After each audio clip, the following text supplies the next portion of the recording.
There we go. Live. Yep. How are you doing, everyone? There we go. I forgot to unmute Discord. Oh shit. Hello. Wow. Wow. Unbelievable. introduction. So professional. Yeah, I Well, know. looks amazing.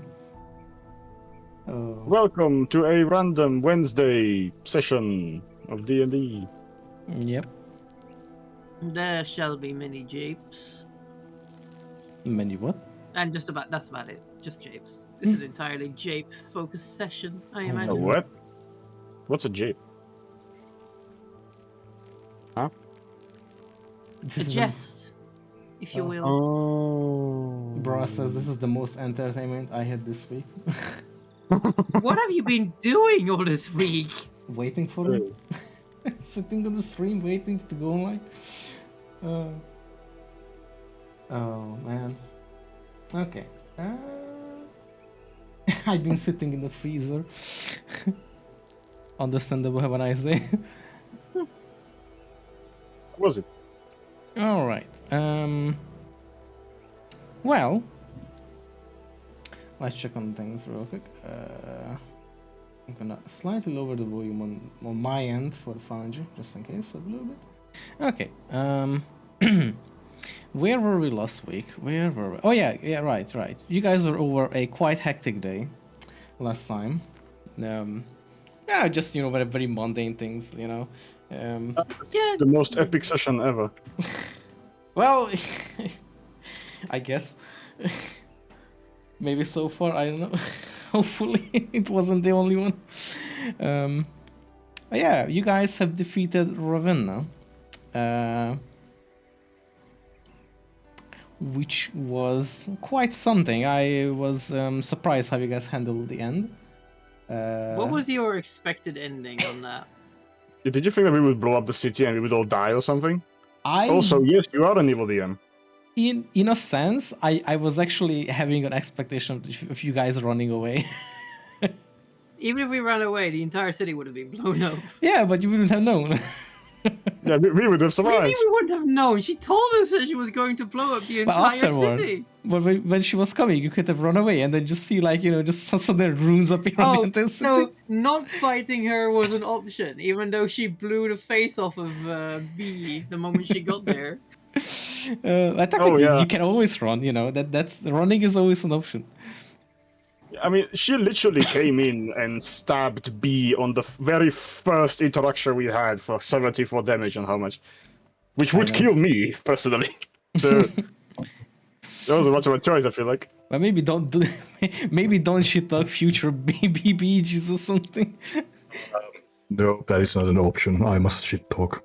That's true. I mean, You kind of shit talked Caladan too, to be fair. Okay, hold on. Ravana came in shit talking, and then got crit twice, and then went.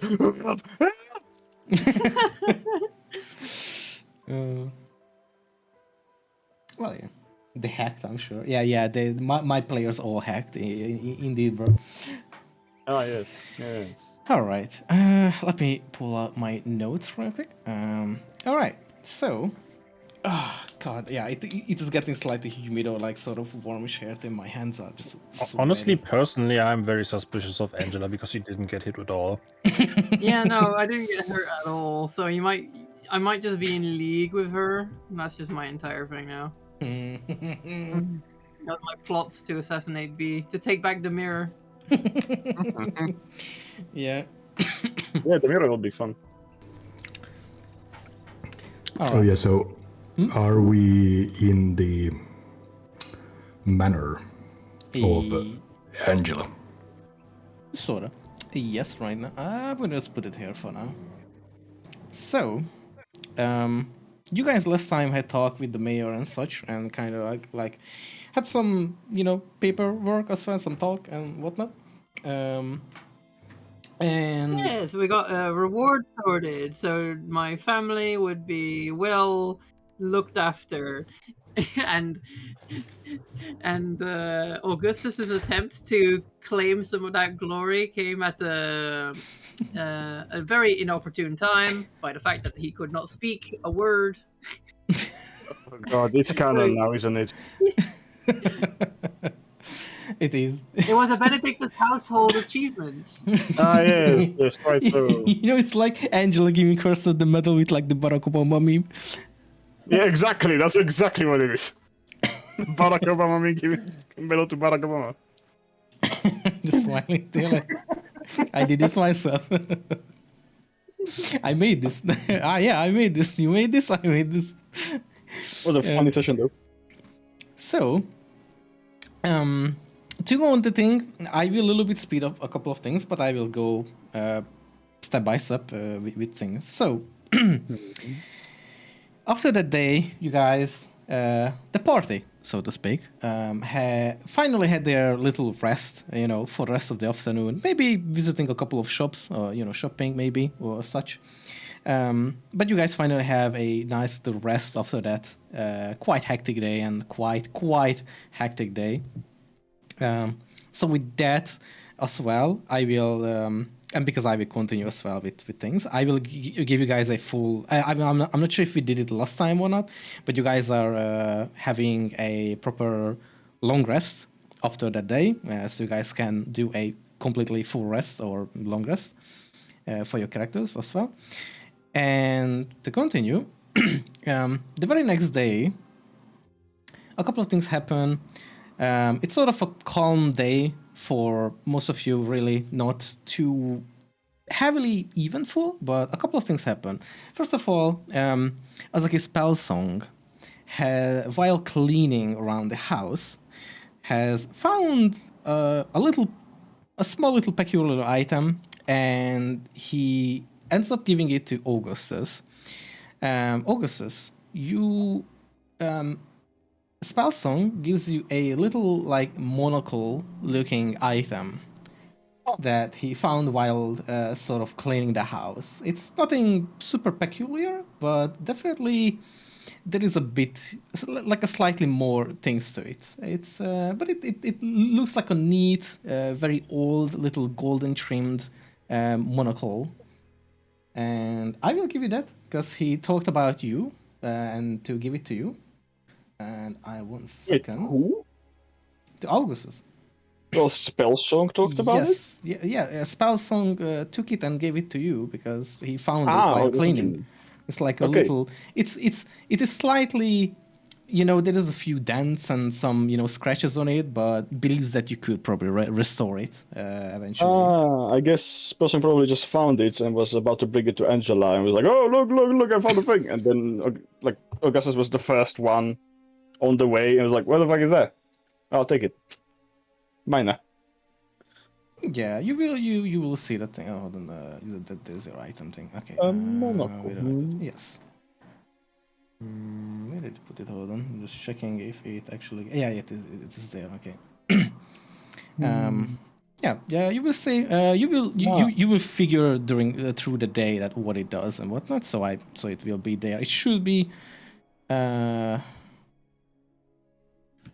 it is identified for you for the day. Yeah, you will probably spend some time possibly restoring it. I would assume. Oh my god! This is the monocle that was worn by the famous investigator Elki Poirot. Yes. Wow! I have to saw this. So during the day, on the next day after you guys had your fight with Ravenna, and afterward the fight too, when you guys got home, you guys can see a bunch of people. There are a lot of workers outside trying to restore and sort of repairing the house. Inside too, there is a bunch of workers going around, doing woodworking, replacing the staircase finally. And such. Most of them sort of reporting back to Angela as well, time to time, and asking other people, like what else is done. Yes. All right. So we're going to need the scaffolding over there, not over there. That's a little bit too far to the left. We're going to have to build these things to the code, people. Oh yes. Another? I would also like to seek Angela at a moment when it's appropriate. Mm-hmm. But it's appropriate. Yeah, you can do. Yeah. You guys are together in the mansion, so no worries. Yeah. B would wander around with his hood held deep in his head to cover his mauled face from the lovely 64 damage little bitch slap he got. Go to Angela. Angela, Oh, hello, B. That scarring's still not healed up, has it?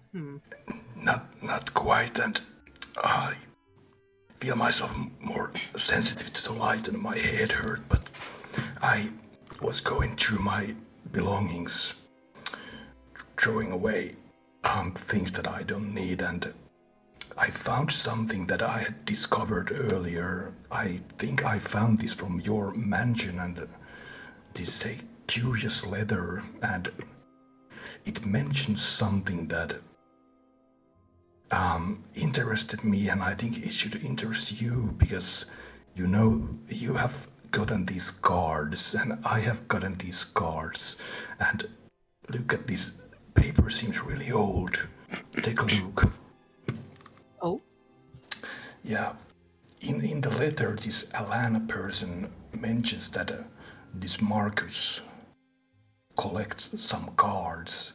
I don't know is this in any way in a relation, but things seem to be connecting together in a weird way, like constellations and such. And I don't know, are these connected to each other or not?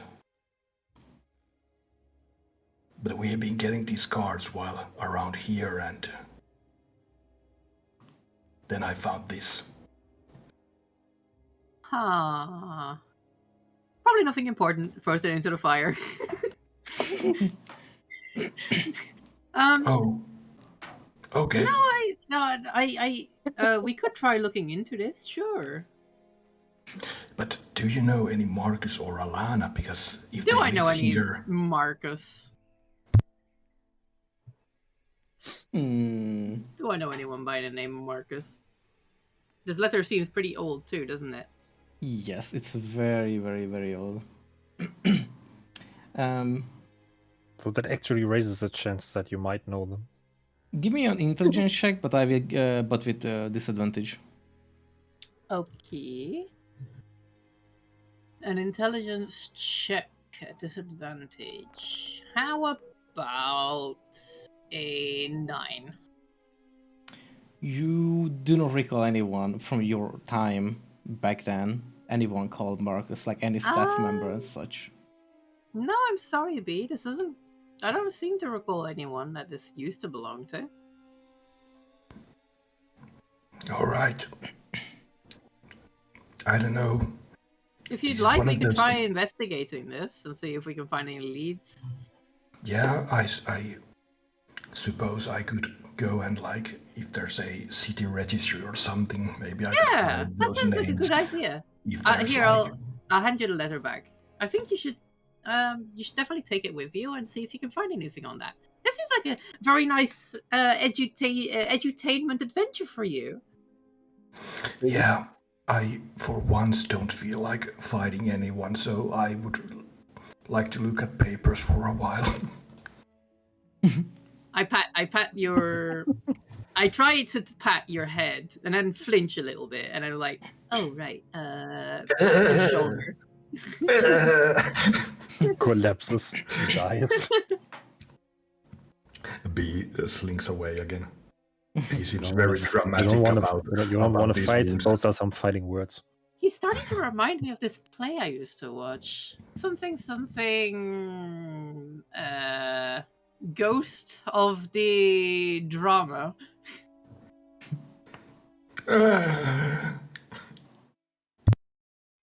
What would be a copyright-free version of Phantom of the Opera?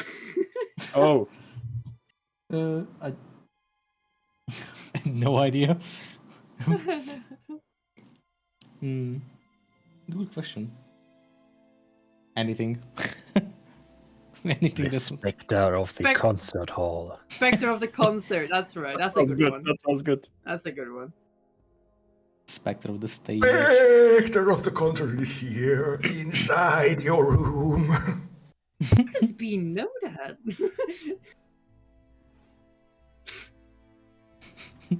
Angela's going to go back to commanding people to build in the right places. All right. So, Augustus is super proud seeing Angela actually take command of the renovations. while you are handling the workers as well, like managing and telling them what to do, where was where, they are also obviously asking like how something looked like or what you would look like. There are both woodworkers, masonry or whatever it's called, stone workers, whatever. On the side, masons, yes. On the side, Because they do masonry. the Taylor twins also show up a little bit later. They bring a couple of newer clothes for everyone, some little bit more stylish clothes that they want to gift to the rest of you. Lovely. And they are just very happy to work together with the house, and they just come in very shyly, like, "Oh, welcome. Wow, she really was a member of royalty, of the nobility. Yeah, It's all coming together. me and my sister have thought about some clothes for a gift from our as an appreciation for the four of you and more, if you wish." They seem to be very nervous to like talk with someone like you. That is very much appreciated. Thank you very much. Please don't feel so tense. We're completely casual here in the household. They look around and they see that like nobody's really casual. Could I offer you some tea? Oh, sure, that would be nice. Yes. Okay, let's get seated somewhere.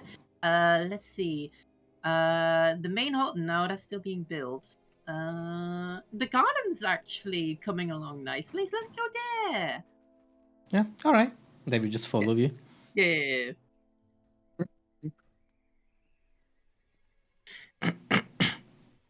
How long will it take for me to repair the glasses, if I may ask? Probably just a couple of hours. You will probably just do minor tinkering with it and just repair a little bit to make it like shaped up. Back into shape. The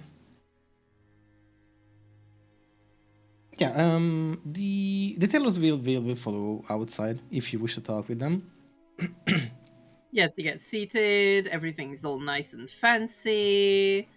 We just sit down and like, "Oh, thank you for the invitation. It's very nice." And you guys, you also can see the other druids still working and like shaping up the garden and like this like park area around the mansion as well. Oh, the garden is coming along very very nicely over there. That's actually pretty. I love that like horse looking what is it called, like a bush or something? That's kind of very interesting. I kind of like that. That's kind of cute. Oh yes, I've had free reign on what kind of designs they would do. So I think they've just kind of imitated what they've been doing in their own grand halls. It's quite amusing. Yeah, there is one that like looks like a dragon? Giant penis, because that is what B is making.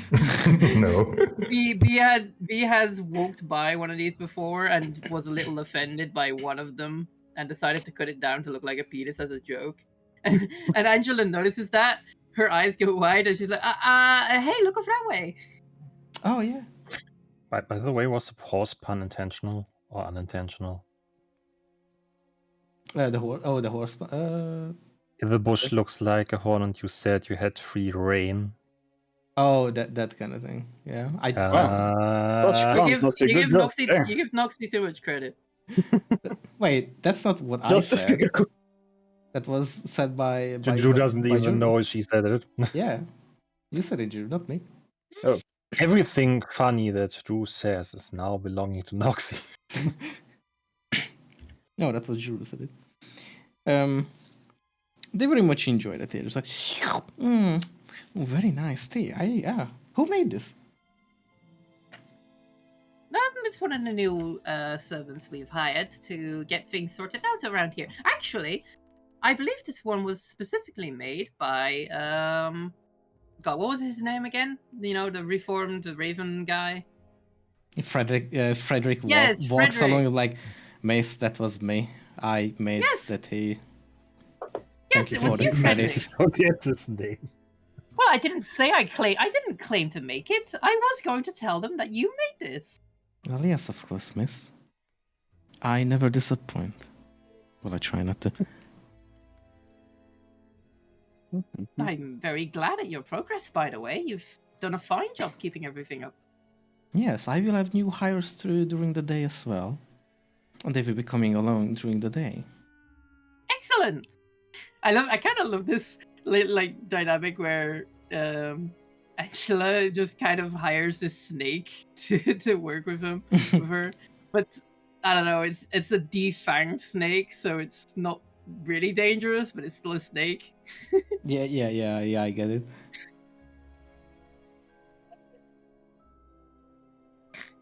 Frederick also got a nice little, very suitable butler dress from the twins along. As well with Spell Song getting a more comfortable clothing as well to wear. Spellsong's wearing a maid outfit. Yeah, sort of made. And a stylish one. I made sure. Yeah. In truth, Frederick is actually just wearing Bee's dragon skin underwear. So, okay, let's get What'd you down to get done? business. I'm going to assume that you didn't just want to come along to give us these gifts. Was there anything you would like to talk about? Well, we would like a contract to be signed with your house. If anyone needs, then you could.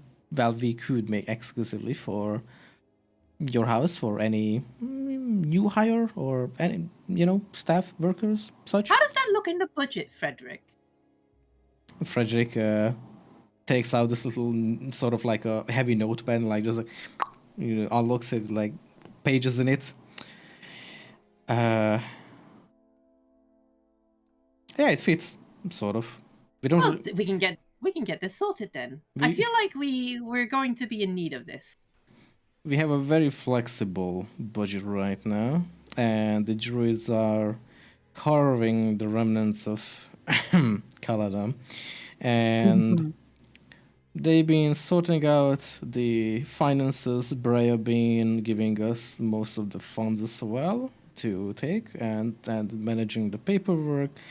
She later told me yesterday evening that she is trying out new trades with other people outside of London as well, which might take a bit more time, but eventually it should be fine.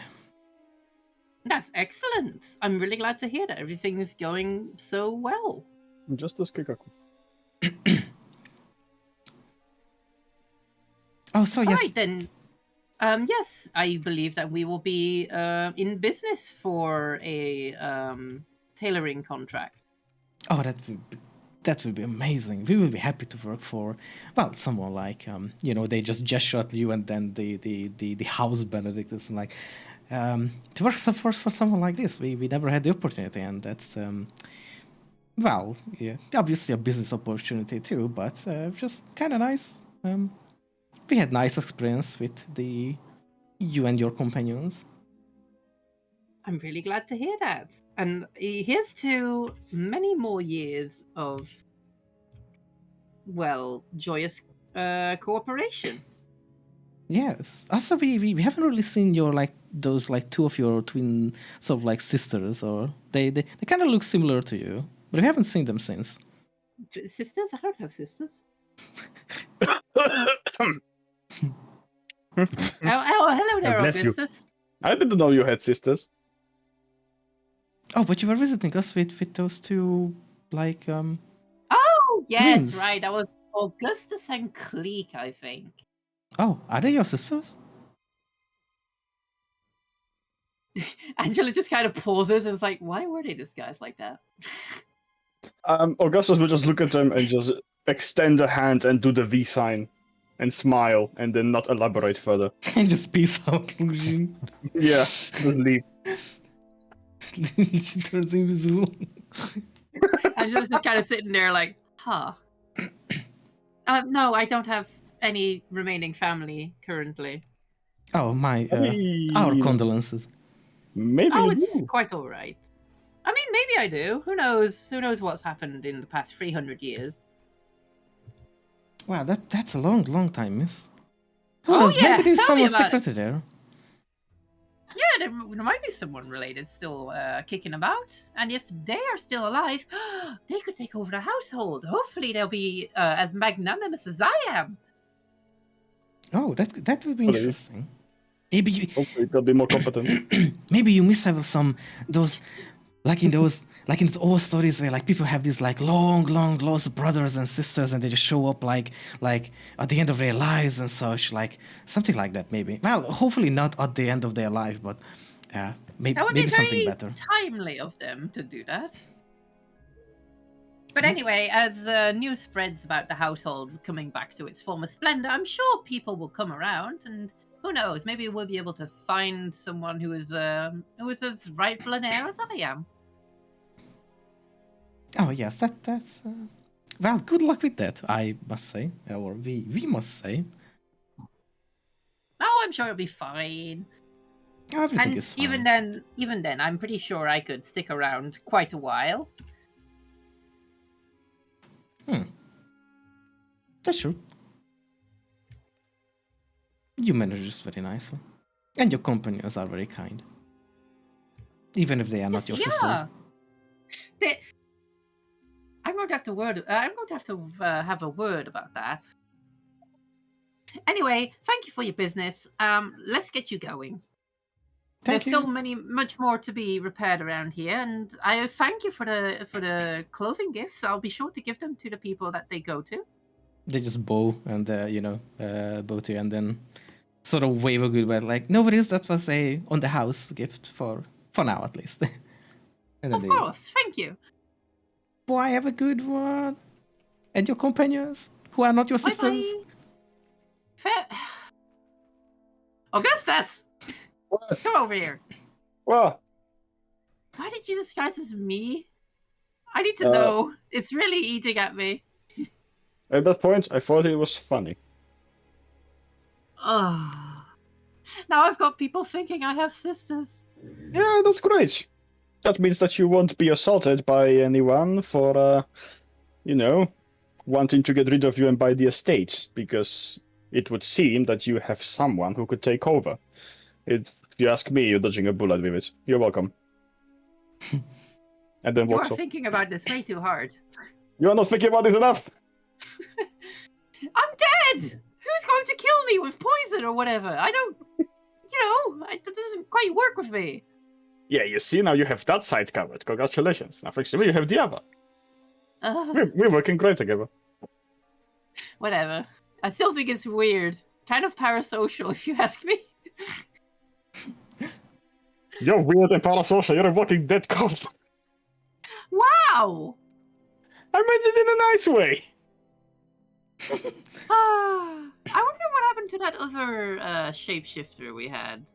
Well, that used to be around here that was disguised as me beforehand. That wasn't you, was it? Didn't we have a chicken? Chicken? Huh? Nope, don't remember. Whatever. It's probably not important. Yeah, look, it's probably not important. Anyway, back to talking money. One of the like random farm animals just has a death glare. Oh my god. Okay. Yes. B and Clique, what are you guys I'm doing? going to go to the bathroom. So Okay, you no guys... worries. B would have headed toward the town. What is B trying to do or will look for? I will try to keep this as fast as I can. B would go for like for the market wherever there might be a tanner or someone who handles like animal parts and so forth. Yeah. That is completely A hunch master or something, yeah. And he'd ask for look for a bear skull, a trophy. Okay. That is doable. Yes. And then he'd ask, is there someone who works with bone around here?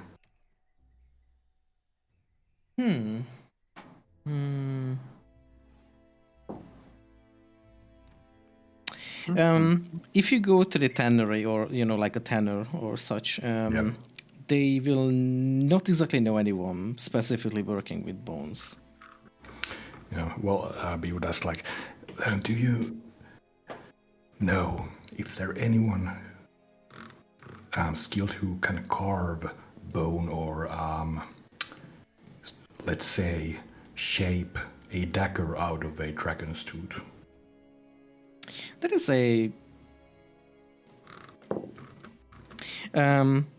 the person will tell you that they know of a sort of not exactly a smith, more like a sort of a woodworker, like a carver kind of thing that they make, kind of they work with like a lot of materials, but they make items out of things. Upon mentioning that you are looking out to make like a dagger or such, they suggest this person to you, and they tell you that you can find them around in the kind of locally, but it would take you like probably like half an hour to an hour to actually find a place, because they don't exactly know. They just heard about them before, and they tell you that you could try that. Yeah, okay. Well, we will take the directions and start heading that way afterwards. If he can find first a bear skull and buy one. So yeah, okay. So you're looking for a bear skull thing. Okay. Let's see. Okay, you will find actually a little, shop. What do you call it? Like a market, this like open market with a, like, people just selling whatever. Browsing through actually, while you are searching for this place that the seller or merchant sort of suggested, one of the merchants around actually kind of catches your eye, and you see that there are sort of animal schools, and there you actually see a bear school or something that very much resembles a bear school. All right, I would go to them and I would try to love to purchase that skull. Oh, hello, young man. Wait, this one? And they just point at like a wrong school first. No, that one there. I point my darkened finger with the claw. They take this like huge sort of bear skull. It's like, oh, this is what you're looking for. Isn't this a little bit big for you? Are you trying to make a helmet out of this? It's like, could fit you. And they like kind of hover the big skull above your head slightly, like, they're trying to check if it will like fit on your head or something. It's like, Yes, well, I guess. Well, just a mask. I won't be needing the back skull part, just the front. But yes. Ah, I see, sir. All right, well, that is doable. It's, let me check. He will check the prices, and he tells you that it will cost you 1.5 gold. All right, thank you. All right, thank you, I will pay him. So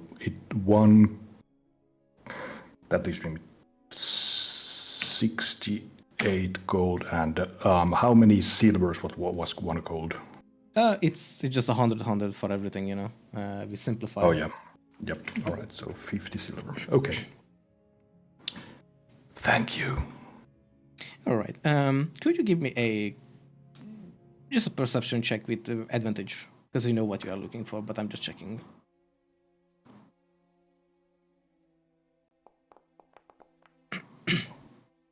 Okay, 22. Okay. Very much afterward, in like within minutes, the sort of the description of this other merchant who might work or help you out with your idea, kind of catches your eye, sort of, or not sure how to describe it, but you kind of get the vibe of one of these shops, or sort of shop.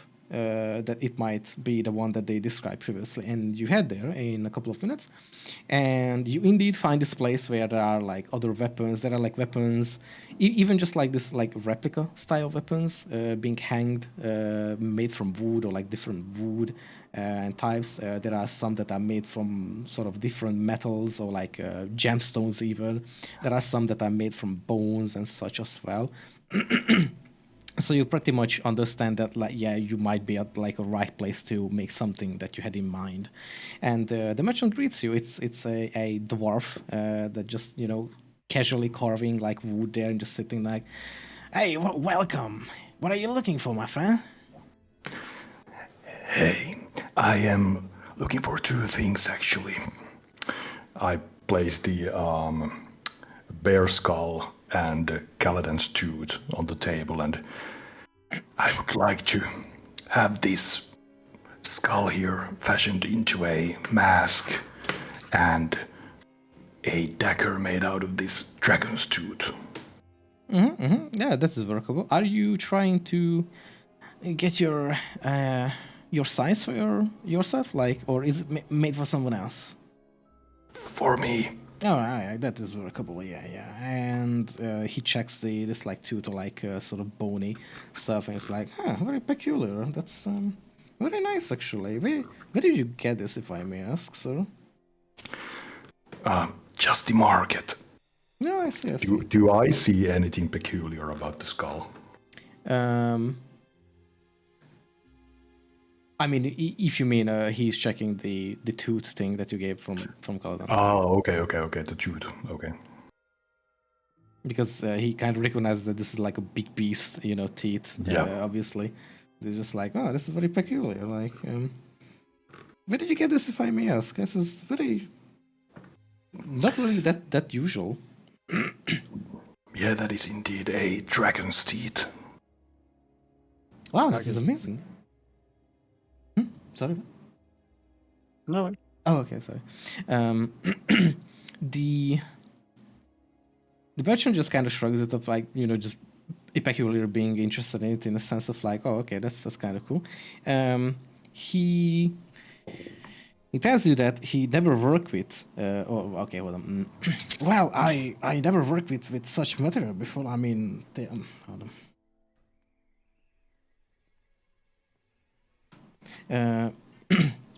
He never worked with.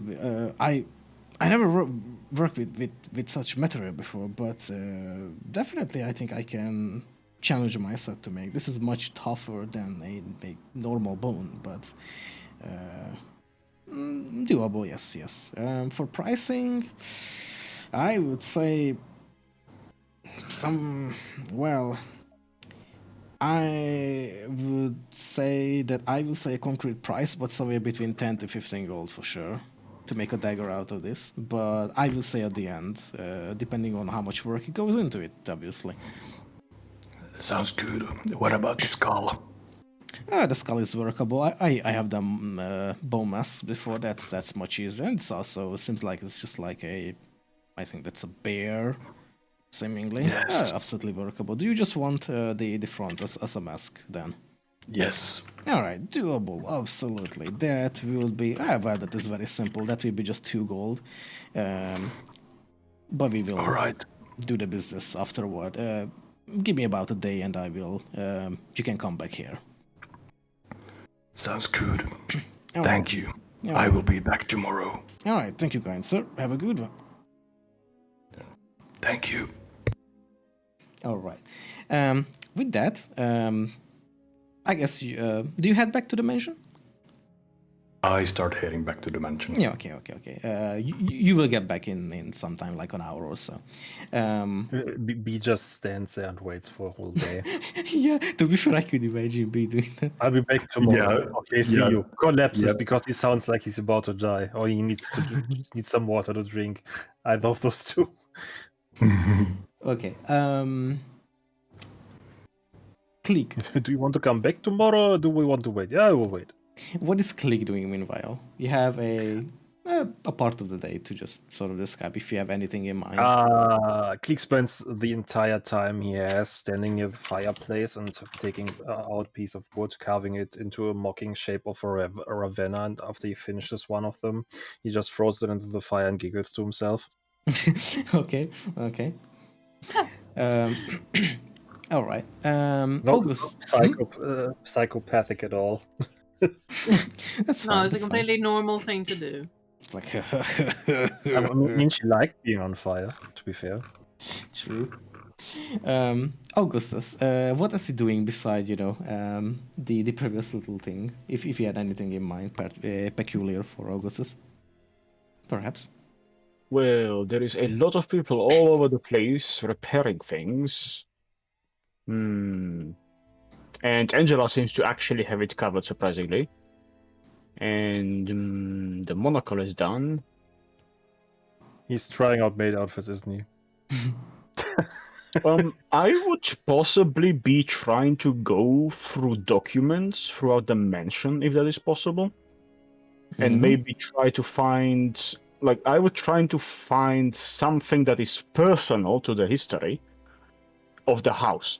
Like, something like a not a diary, but a record being kept by the house owners, or like the proprietor of the mansion.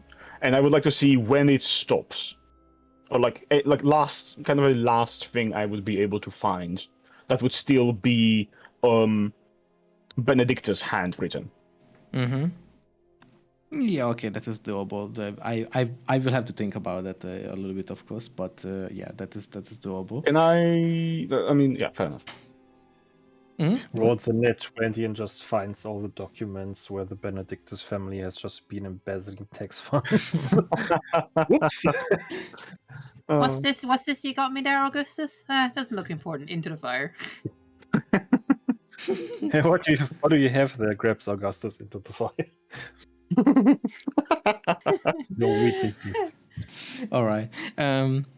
Okay. I will. So, do I roll you something for it, or do you just think about it? I will think of what you can. Possibly find. Yeah. Because if you spend some time on it, obviously you're probably looking. I mean, you're probably Yeah. not just spend like 10 minutes, like nothing, whatever. Like I assume that you would spend at least a little bit of time to look for something. So I would take it that you kind of spend your day both chilling and also looking for that sort of thing. There's too many people to try out. Yeah. So, yeah. Okay. Going by the day, there are new hires coming in as well, time to time, over and over through the day. They sort of, Frederick explains that he took the opportunity to hire a couple of new staff members for the house. New maids and such. He explains that there will be, there were hires for the gardeners as well, so that the house actually has some gardeners instead of being hired from the other house as well. Why hasn't he done this up until now? First of all, second of all, we have to vet every single one of them. Well, that was a different time. They were hiding. So there are a couple of new step members, basically. There is one, like a half-elf maid that eventually comes in. She introduces herself as Elunara. Later on, there is a Dragonborn person called Rexit. He's also a maid and applied to be a maid to clean around the house as well. There is another who applied to be a maid. It's a tiefling maid. She's called Kinara. Who takes up that or wishes to take up that role. There is also another person who eventually comes in, a dwarf called Grunder. He applied to be a gardener because he likes to work with plants and flowers and such. And there is another there is another person who later comes in as well during the day or early on, called Kiwa. It's a female tabaxi who mainly just wants to work like a general maintenance for the house, to look over things. If something breaks, she would try to fix things, and such. Basically look over the house and things to help in general out for everyone. And there is another hire that comes through around the end of the day as well, or in the afternoon, who seems to be sort of familiar to all of you. So I would ask for just an intelligence check from everyone, with the exception of Angela giving me a advantage. Okie dokie. How does a dirty 20 sound? That's good. Hold on. How far away from me are they? No, I mean, you guys are around, so they just introduce themselves and, they kind of come into the house, so you guys will still see them. Okay, vetting everyone. Do the eyes of minute seeing count with this, or is No, it just not investigation? for this, not for this. You're not showing your face into their face to check who they are right now. They're just introducing, they're just I coming mean, into the I house. would. I would go really quick with the glass, like, hmm? Oh, never I mind. touched their eyeballs with my eyeballs. Yeah. Not paying attention at all. Yeah, one of the These are higher like coming rabbits. in seems to be a familiar little person, a peculiar little, shorter, chubby little human fellow, who seems to be very sort of hopeful and a little bit excited when they spot Angela, and very quickly they just run to Angela like, oh, miss, it's me. Do you remember me? And you remember this person that you let go from Bree. And they introduce themselves like, it's me, it is me, Youngest Van Clee. Do you remember me, miss? Of course I remember you. You were that bandit from back then. Well, yes, Bandit? I was. The one that got away. I dive in the way, and Cleek shoots an arrow straight into Angela.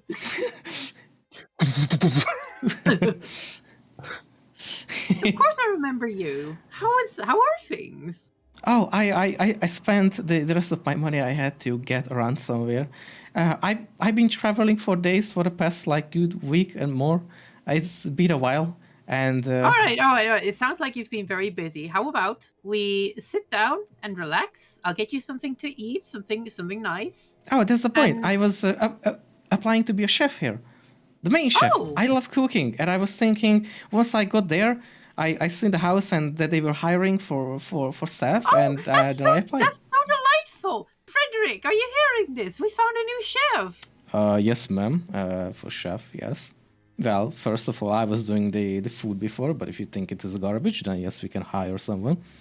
Frederick, why are you always so down on yourself? I never said these things. You just assume it. My apologies, miss. But yes, we can hire You were the person. one that put out the flyers for a new chef, so I don't know why you were even saying this. Well, I guess. Well, yes, Frederick! moving on. Frederick, moving on. Yes, exactly. It is absolutely delightful to hear. You can see Yengus looking very excited, like there's sparks in the eyes, like, oh, so I can be a chef here? Oh, miss, I will be grateful. Just like doing this like praying, hand gesture, like grabbing Angela's hand and noticing how oily it is. Sorry. Yeah. I mean, we'll have to get you sorted first. We're going to have to see what you can do. I'm going to assume Frederick is going to be looking over your process, but me and my friends, we were going to be staying here tonight, I assume. So how about you make dinner for tonight? And if everything goes well, you can be the dedicated chef. Oh, it will be a pleasure for me, miss. I will be happy to make food for all of you. And I'm sure you guys will all love it. That's excellent. All right, Frederick, now keep a close eye on him as well. Aye, miss. And they just grabs the guy by the arm and just all right, follow me, we'll do the paperwork and then I'll show you the... And then they kiss. Angus, you horn dog. And while this kind of goes on for a little bit, later on during the afternoon, there is also a knock on the door. And... Occupied. Frederick lets in the person. They seem to be wanting to have a talk with, first of all, with Angela, the head of the house, and their companions, so to speak. Do you guys meet up with this person? Well, yes, I assume after. How late is this now? No, this is later much in the day? later. Yeah, it's later in the afternoon. I assume we're going to have dinner first. So Yeah, yes. Should I roll? Should we roll anything to determine how well Yangus cooks? First of all, I will roll first. Okay. And you guys can roll for. I hold on.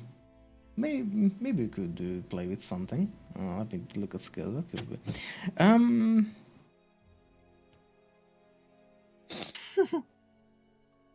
I have an Roll idea. survival. Yeah, survive actually. Sorry.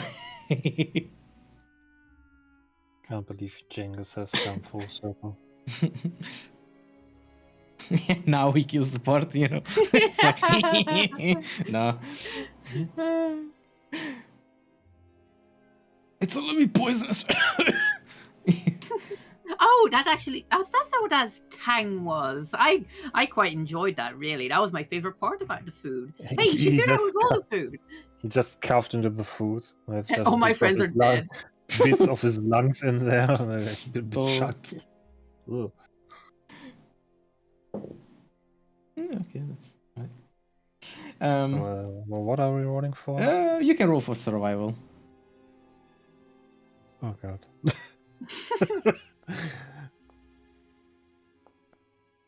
15.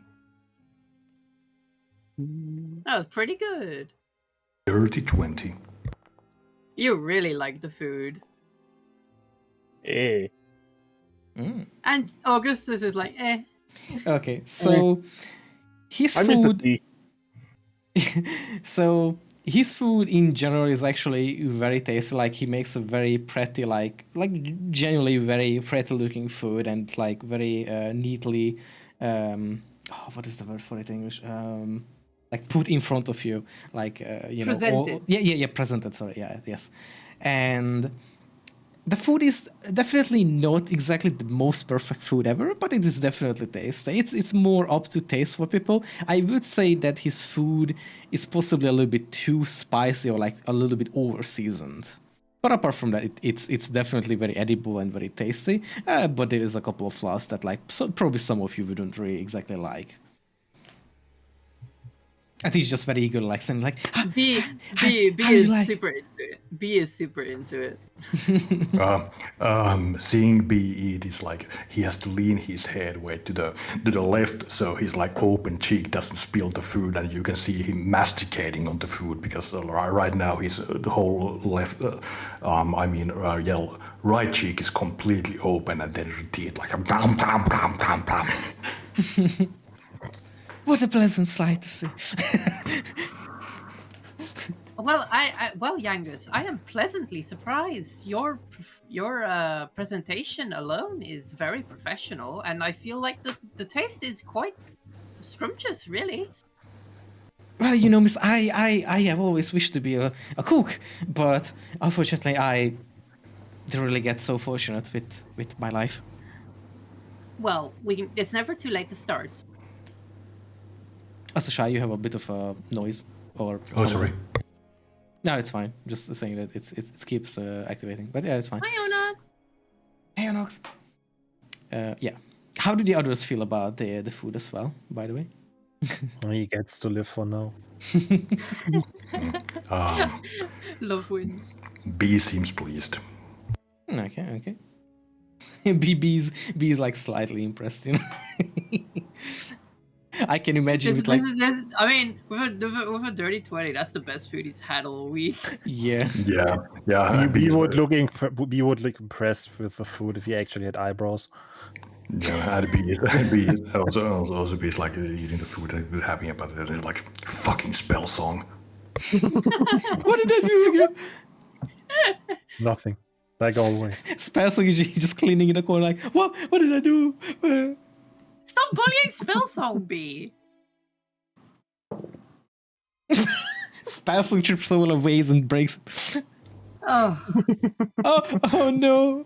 I'm so sorry, miss. I will fix it. I will buy a new I one. knew it. Oh, does anyone know does anyone know Mend?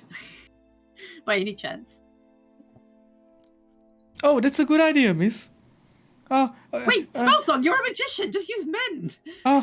That's true. I completely forgot about it, miss. He will just like place his hand on man and Spellsong Does casts it mend and reform? Does it reform around his fingers? his head. he mends the thing, but it turns into a complete sphere instead of a vase. That's And it's around his Wow. head. that's Like, unique. wait, what? But it should turn back into wait. What? I am confused. What? You know, actually leave it. It's quite interesting. It'll definitely bring up some talking points when Like it still has the sit around hole on table. top, like a vase, and just sticks out with the Yeah. flowers and everything, but it's just a complete sphere. Thank you, Spellsong. That's enough. Thank you. He just like bolts up standing and it's like does like a salute like a very nervous like yes miss and just he runs out of the dining area. Probably I think I'm starting to understand what you mean whenever you speak about Spellsong B. I knew it all along. Yes, but you don't have to be so mean about it. We can always do this professionally. Mumble, mumble. How do you like it, Augustus? I'm just gonna be eating my rations. What? I thought it was genuinely really nice. Is this not to your taste? Not to my taste. I'm sorry that it I'm didn't going- work out for you, miss. I'm going to Sorry? try some of yours. And it's like very, very spicy. It's Or like super like Yeah, like excellent Over salted. yeah, over salted way basically. too salted. oh, wait, hold on. I pick into the meal. I pick into the meal, and a bit of the salt jar comes out. I think you dropped something. That's where it went. Oh, I'm so sorry. Oh, I messed up that one. I'm so sorry. Aha. Does this qualify as poison attempt? No, it doesn't. Augustus, here, just have some of mine. Oh, well, thank you. But that is just table salt. What? Yes, that is. Do you want me to make something else for you? Not for now. Maybe just set up some. Maybe do some tea because I feel like we have some conversations to get on Yes, with. I can do that. And Youngus just rushes to the kitchen, and like a minute in, you can hear the tea kettle and such whistling and whatnot. And then the Preparing tea. doorbell rings. the bells chime. As some people were visiting, right?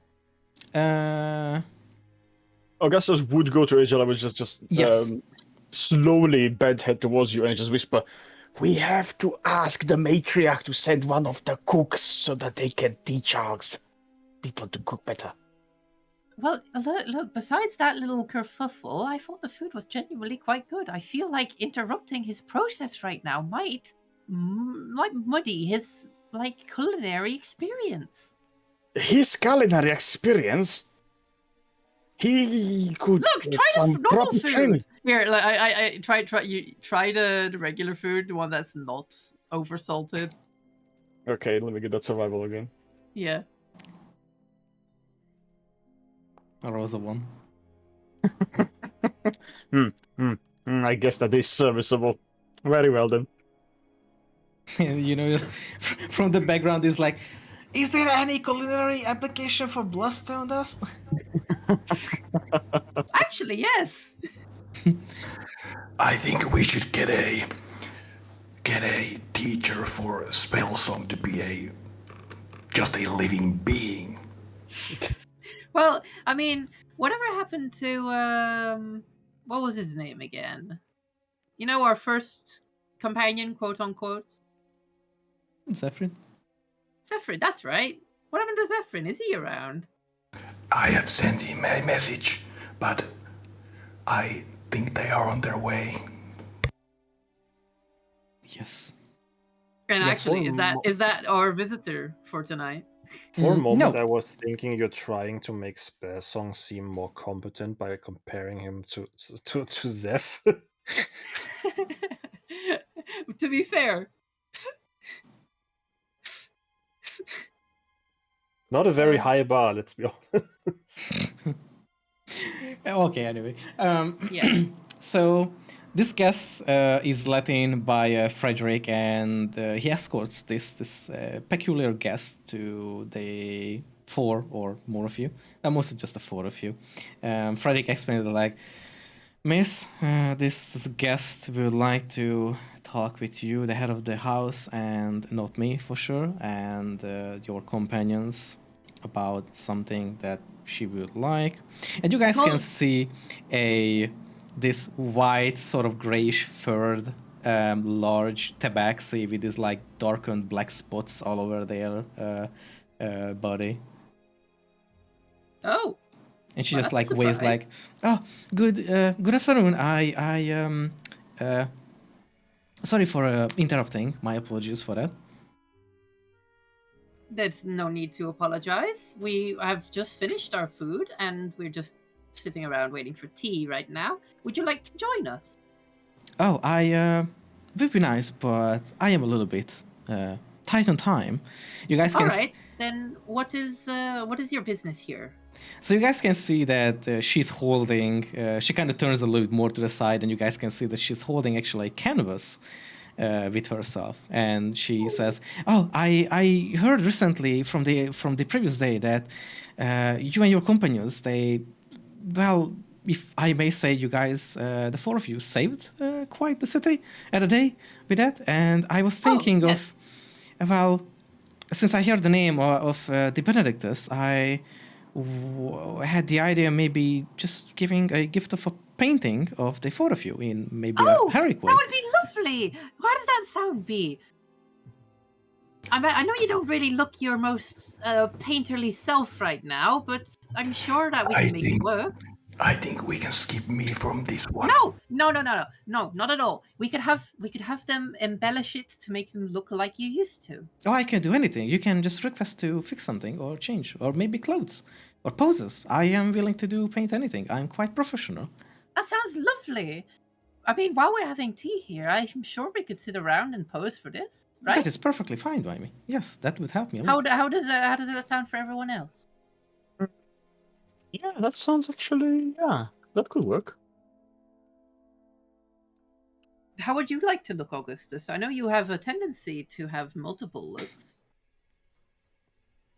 And at this comment, Augustus will kind of look towards the ground for a bit and ponder for a few moments. And then he will look at Angela, and the whole visage of Augustus just comes undone. And the hair lengthens into this long white hair, and the skin pales, with the eyes turning orange and purple. And you can see that Rava is standing in front, Oh! dead. Oh, excellent! And looking super embarrassed, just kind of starts rubbing the back of the head like, Oh, come over here, you. I did kind of super nervous, but we'll. There's look no for need to be for the nervous. painting. Come over here and let's get our painting taken. She will also puppy. just ask, Super like, may I ask how did the entire like event happen? I would like to sort of, sorry, how do they say that in English? Right? Transcribe? No, I'm no, not the best at. I mean, it's I'm a not the painter. best at explaining these kind of things. I have a knack for being a bit too overdramatic. Is there anyone else that might be able to give a better performance than me? Unrelated to any guards that we might have had, a murderous creature wanted to destroy the city just like they destroyed another city, and we just happened to be in the right place at the right time to Well, in your destroy case- them. In your case, I would say that's the wrong place and the right time. Well, we were right next to her when she went berserk, so we thought that it would be best to stop her, especially when she started casting the big magic to destroy the whole city. Okay, so I want everyone to roll me for performance with an advantage, and that will, sort of influence how the outcome will be. Not too bad, a 17. Okay, that's good. Also a 17. Okay. 24. Oh, nice, Augustus. Nice. Okay, she will go with August's explanation eventually of like how things happened there, how it's everything happened and how it ended, sort of, and just goes by that, as using it as inspiration. And after, I would say, like maybe like 2 hours of painting, you guys, sitting there talking a little bit and such. Be like halfway through, wanders off to That's to completely do fine. something Yeah. else. Yeah. Yeah. But Yeah, but but B tried to keep his good side of his face for the pose. But then he at one point just wanders off. after that like sort of 2 hours ish, she finally finishes the paint, and you guys can see this like the four of you in this heroic pose, the way you described. And in the background there is this beautiful red dragon flying and like just shooting up a laser beam to the sky, like made it. And it's like this like huge canvas, and she just says like, "I hope that you will like this and." Will enjoy as a gift from me for saving the city. I think this is the least I could do as an artist. And Wait, so am I there twice? technically yes, because there's a red dragon in the bank. And she never- also said that like I really love that like dragon part. I love painting dragons. And you guys can see that the signature is called Irbis Snowpaw. Oh. Oh my god, Aw. it's Arius! Now at least we know that the painting is gonna be superb quality. I didn't want to explain that because I was very vague with like how she looks like, but When you she's mentioned a the snow leopard. backstory, yeah, it's a snow leopard. Yeah, because it's a Aw. white gray fur. So I wasn't mistaken That she is started amazing. the moment she walked in, right? We need to mass Yeah. produce this. And then she leaves it like like a bow and like, thank you for having me, and then she leaves, just leaving the canvas there like Oh, that was super without a sweet. frame though, but it's Yeah. left there. Oh, we will have to get this framed. I'm sure we can get some of the woodworkers to make an exquisite-looking frame. Should we get some gold embellishments to it? Because it seems like a painting that really screams, "Holy shit! They killed a dragon!" Holy or shit! he this saved the is- city. Yeah. Oh yeah, sorry. By the way, I forgot one thing from the description of the image. There is also like the best form of describe Raven like under you guys like basically laid out on the ground with like the mask still on her head, because you guys showed her how the mask probably looks like from B, because since B has it, and then she just painted it like that you guys are standing like half like leg on it, like one leg on her sort of body on the ground, and then doing a heroic pose. Nice. So Honestly, it's something like probably that. good. It's probably good that we didn't go with my recounting of the story. Because it would have B getting Whitebeard face off punched, Angela's just standing around, not contributing too much, not doing What any the damage, or taking any damage. Augustus is hiding behind a table and shooting his gun. That's true. And then- Keek is just doing random somersaults and shooting his bow. Yeah, Click is just doing it like, you see me now, you see me not. Yeah. You see me now, you see me not. You see me now, you see me not. Just always peeking out to shoot and then walking back. All right. Clique and Ravenna are just doing the thing where you're like trying to catch the other person, but you keep going around an object with a card on the way, like, no. Can't catch me. All right. So after that, you guys had a little bit more of a chill, not super eventful, but still, a couple of things happened. New staff members are sort of available for the house. Things are going well, and you guys finally heading into the night, the second one. Before I continue here, I will need a couple of things from you guys first. First of all, a wisdom saving throw from everyone. I fucking knew it. What is that? Don't say wisdom saving throw. Oh, for fuck. Unfortunately, wisdom is very widespread of like how many things it uses, so it's usually that's what I have to go with. It's a great that I have a 0 in this. Does anyone save?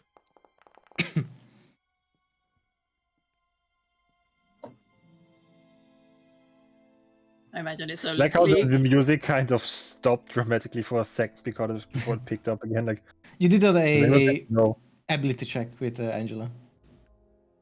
I need a saving throw. Oh. Hold on. So you get a second chance. So maybe it will be higher or not. Who knows? Oh no. It is higher. Well, by one. yeah, actually, oh yeah, because you have a lot of wisdom. Wow, right. you slept a +3 and a +1. I had to roll one higher then. So. Okay. So, all right. Now the other thing. Let me think how to put. I'm gonna just do this now before I go into things. I will need a perception check from everyone as well. Time to roll a net 1. It's not like that. There's like still not 20 for you or something. I rolled a net 1.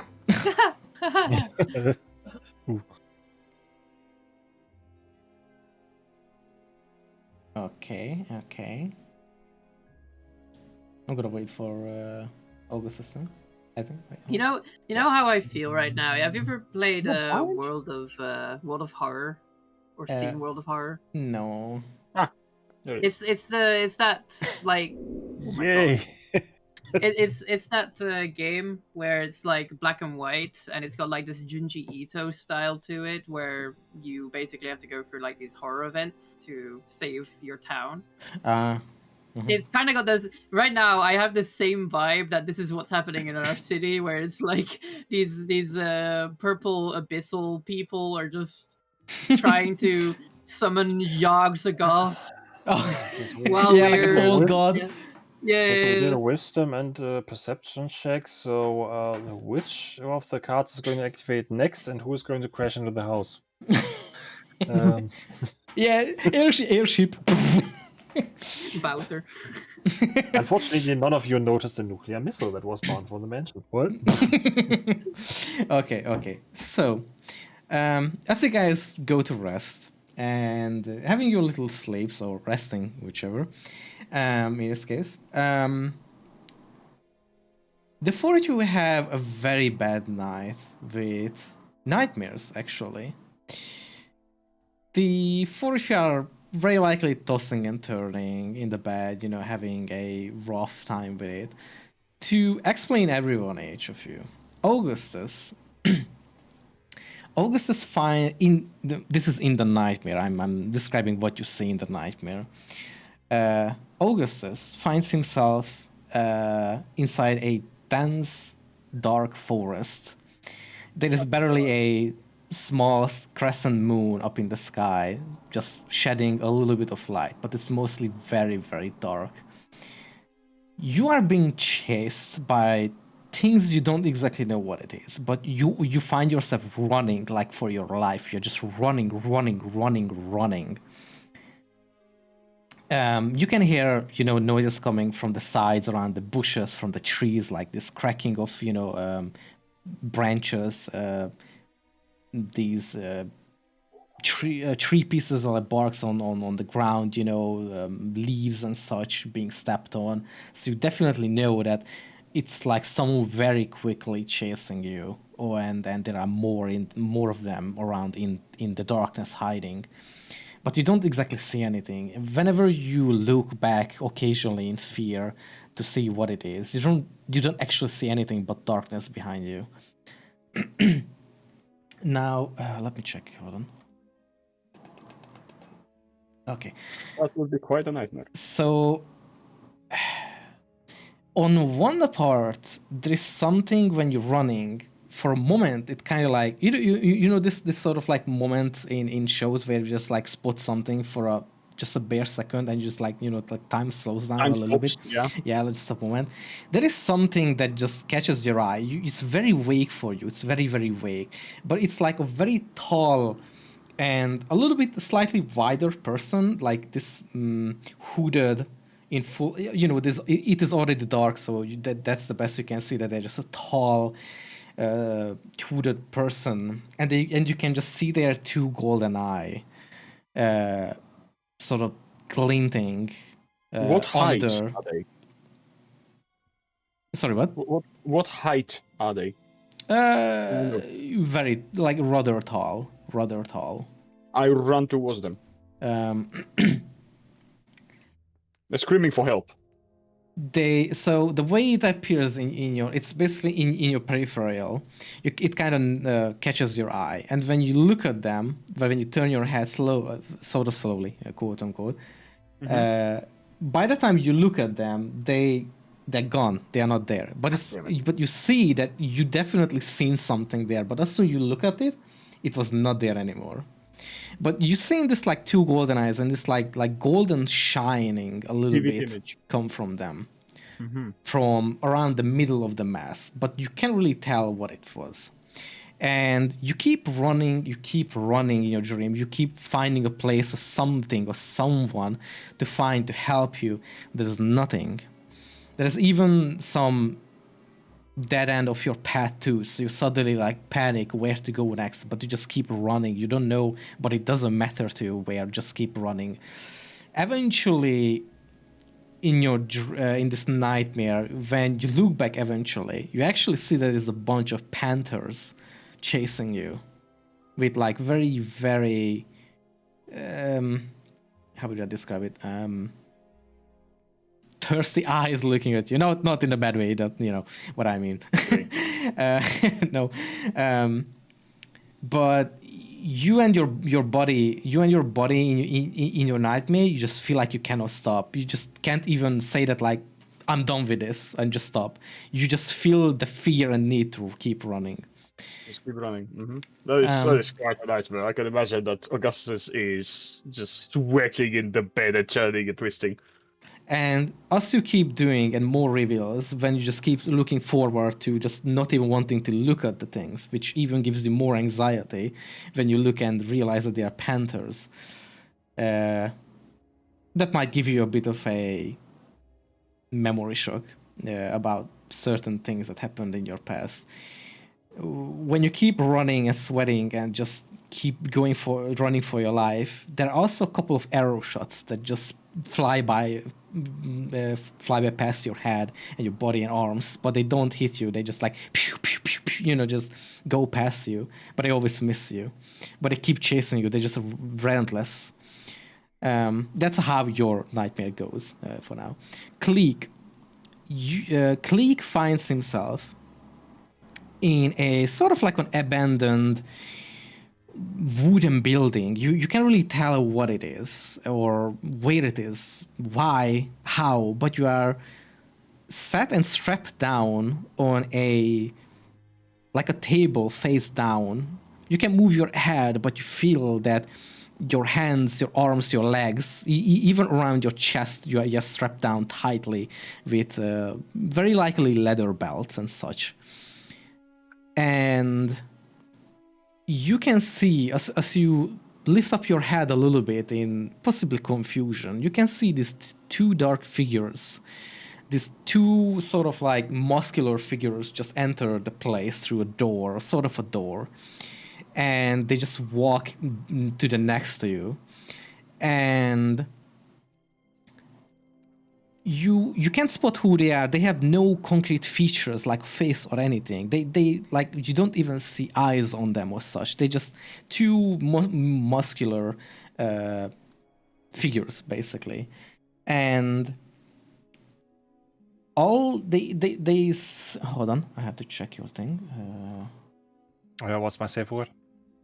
Okay, that's what I think. Okay. So you sort of, by the end, you will remember, or you will recognize in your nightmare, what they sort of talk about is this like, you will pay for what you stole from us. And they start to literally butcher off your wings. They start to rip out your wings from your back. You can hear bones cracking and your flesh just like, just like tearing apart and such. And yes, you do sort of feel pain in your nightmare, in a sense that you feel it, that it's painful. And they pretty much just keep repeating this, that this is your payment for what you stole from us, and they will find you and you will pay further.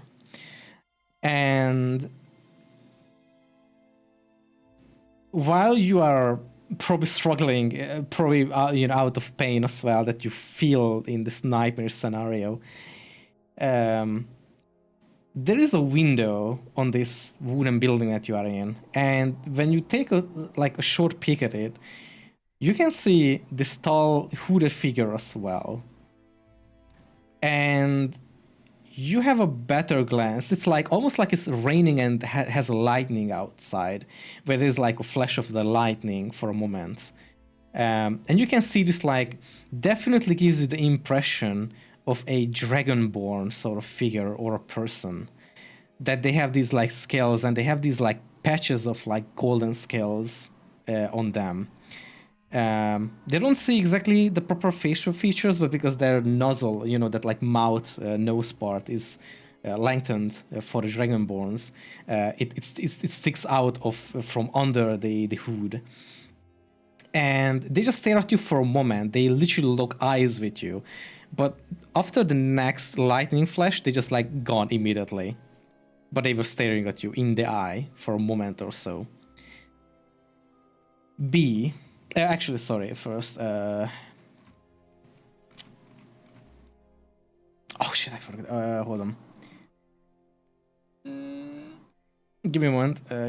I made a mix up here a little bit. Or not mix up. Hold on. Also, it wasn't me who was going to mutilate, it was someone else. Okay, good, cool. No. That was for you guys. I'm just I forgot a couple of things extra. Hold on. The next one will be Angela.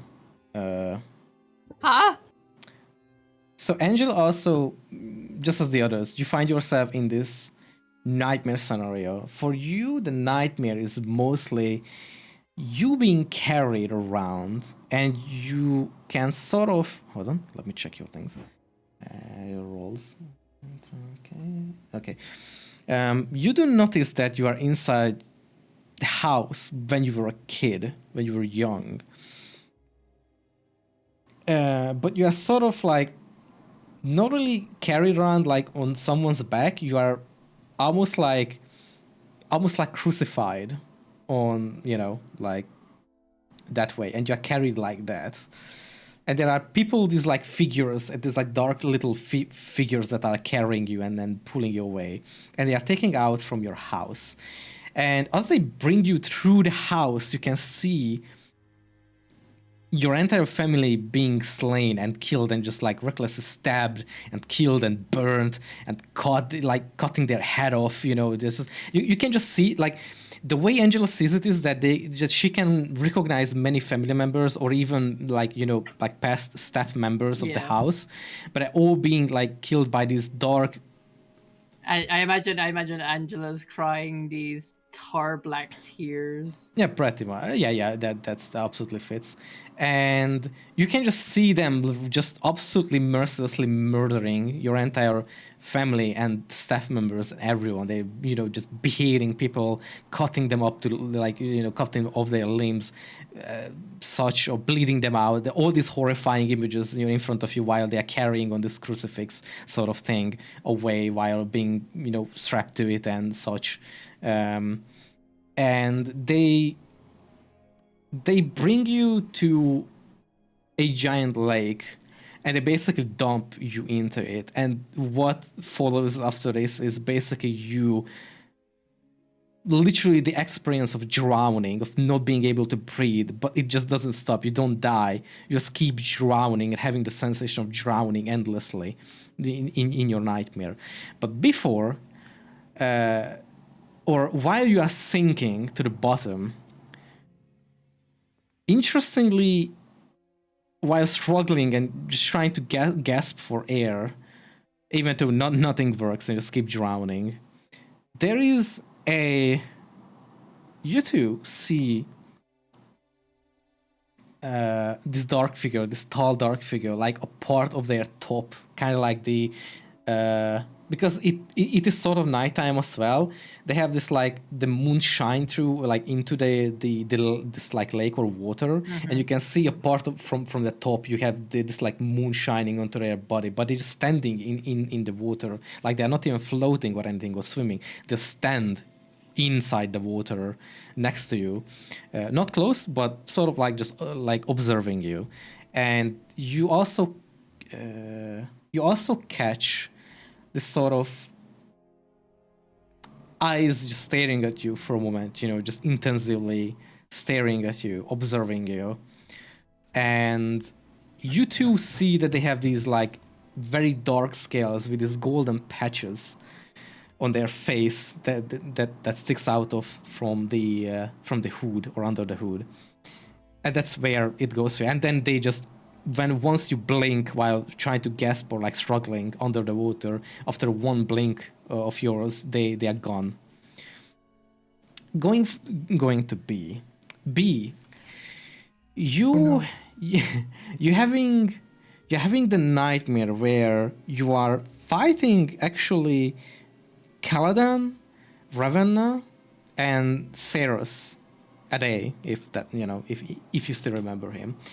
You fight all three of them at the same time. They're recklessly just fighting against you.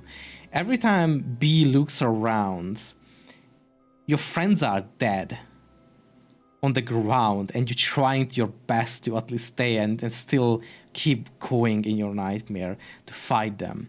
However, time to time, when you will have a sort of like a fatal hit or a very hard blow against you, you suddenly see this figure just jumping in front of you with this huge protective shield. And 1 second, let me check your thing. You still recognize it with your own current look. It's the elf. And it's just very sort of sympathetically, but sort of like with like sad face, looks down upon you whenever you are on the ground, and he's trying to protect you for a moment, like jumping in with the, holding up the shield to shield you. And the attacks just clank against the shield, and just look upon the figure, and you can see it just looking down at you.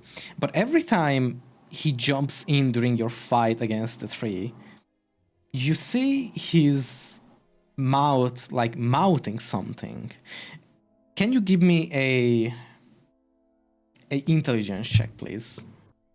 Oh no, I can. No, I can't. Yeah. Oh, fuck. What's with you rolling fives right Okay. now? Like for all three checks, you rolled a five. So, okay, so, oh, sorry, I moved Windows. Okay, fuck, where did it go? Okay, there we go, sorry. Yes. So as time goes and he pops in to defend you time over time, to take blows again from you, basically, to not be killed as well, while the entire city is on fire and everything, by the way, in the background. You keep noticing that he's mouthing something, but it takes you a lot of time that eventually you understand that he's keep mouthing, "Wake up," to you. I need a wisdom check, not saving throw, just a wisdom check with advantage from you.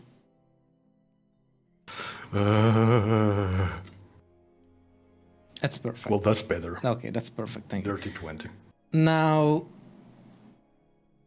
okay, so I will describe this very slowly, okay? This is a moment. Your eyes just pop open in actuality, like B's eyes, I mean. And the very moment you feel that you are sweaty and everything, and you very much immediately you realize that you just had a nightmare for a mere second. But you woke up with this rage, but not this blind rage of just killing.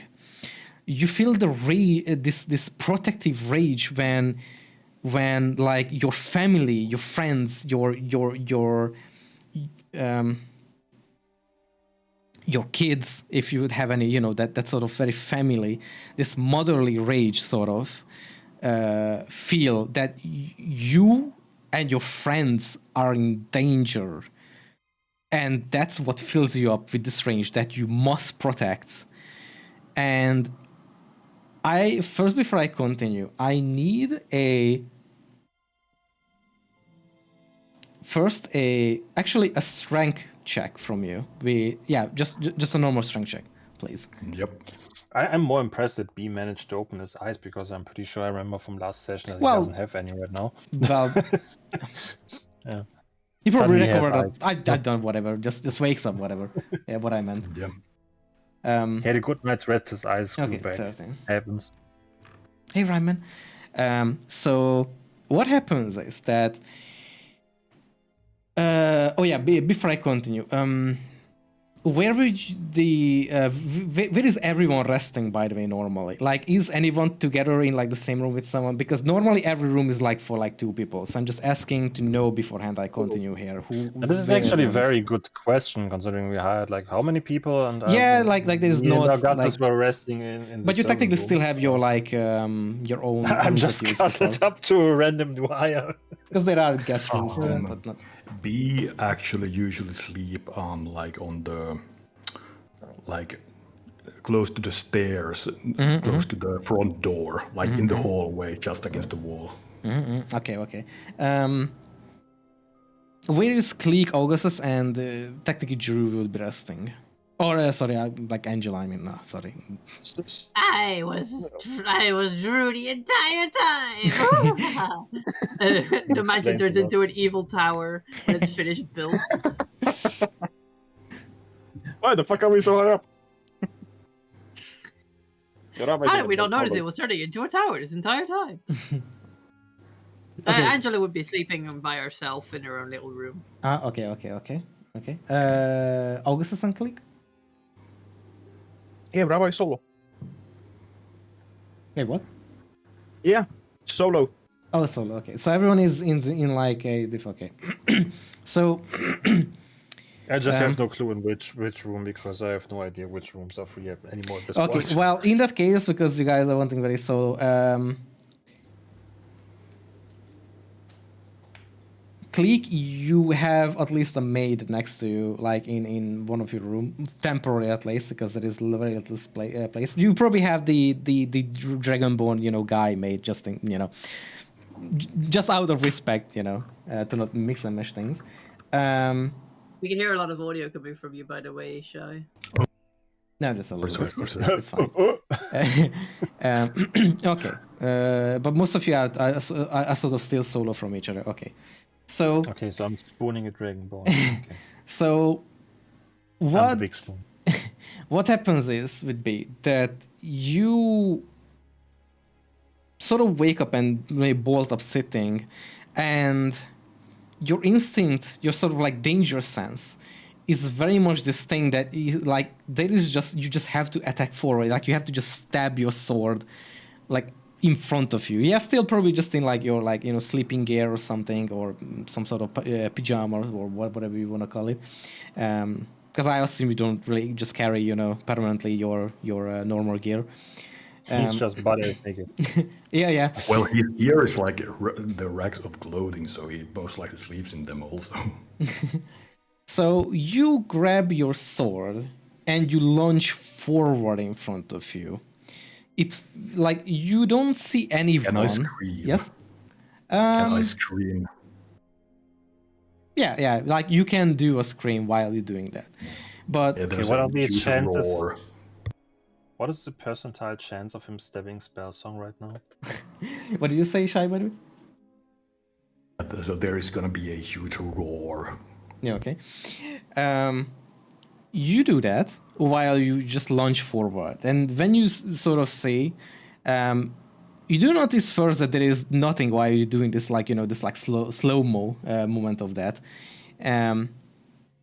But strangely, your sword actually stops in midair, and blood starts to droop down through your blade, and suddenly a figure comes out of invisibility that just suddenly coughs into your face their blood. Looking at their face, it's a drow with their dark skin, and they're hooded and wearing this like half sort of bandana or like that mask, that like hides their mouth part at best, but you can see their eyes and their head. So what if half of the face. And they just, after this, you can see that, the blood is just splurting out from their chest as you impale them. And they look heavily surprised. Like, you can see their eyes just like completely like open before it just like coughs like and just like collapses onto you, just into your arms, sort of, so to speak. And yeah, that's basically it. And your very much instinct is that danger, protect. And Yeah, everyone is still so- asleep, by the way. Nobody wakes up to anything. All right. Well, B would shout from the top of his lungs like, "Wake up, Aktak!" How loud would that be? I need a perception check from for the rest of you, but with disadvantage this time. Oof. Perception. Honk shoo, honk shoo. You guys, Oh, by the way, I'm saying that 19? like you guys are still under, like the nightmares are going on while this is happening for everyone, like that. 19 and 18. Okay. Oh, that's okay. Okay. Yeah, the only one not waking up is Angela. yeah. Basically, well, to be fair, that kind of makes sense considering that Angela is technically on like the upper floor usually, in her room. Oh yeah. I'm probably right above B actually on the second floor as well. Yeah, sort of close. So We don't know it about- technically makes sense. Like Tell us how are coincidentally B? makes sense. But Tell yes, us what happens. Augustus and Click, after the shout, you wake up to it. You sort of like snap out of this like nightmare, and the both of happens you in the dream, are just Buffy? like sweaty, and you kind of just bolt up sitting. Damn it. What happens in the dream? Tell us in the dream. That's what was going on in the dream. They were just being chased endlessly. I was hoping because I feel like as you're running through the dark forest, suddenly you hear this angelic voice above you going, "Ambush!" and you go, "Wait, what?" Well, you can probably hear the sound of B before you just snap out of it and just bolt up sitting. That's Confusion probably the wakes best. you up. But yes, so okay, so you guys do wake up. Okay, well, the two of you.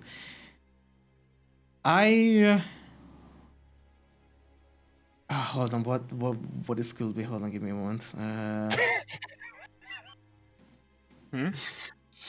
It's just funny that you're doing that action now in the context of Yeah.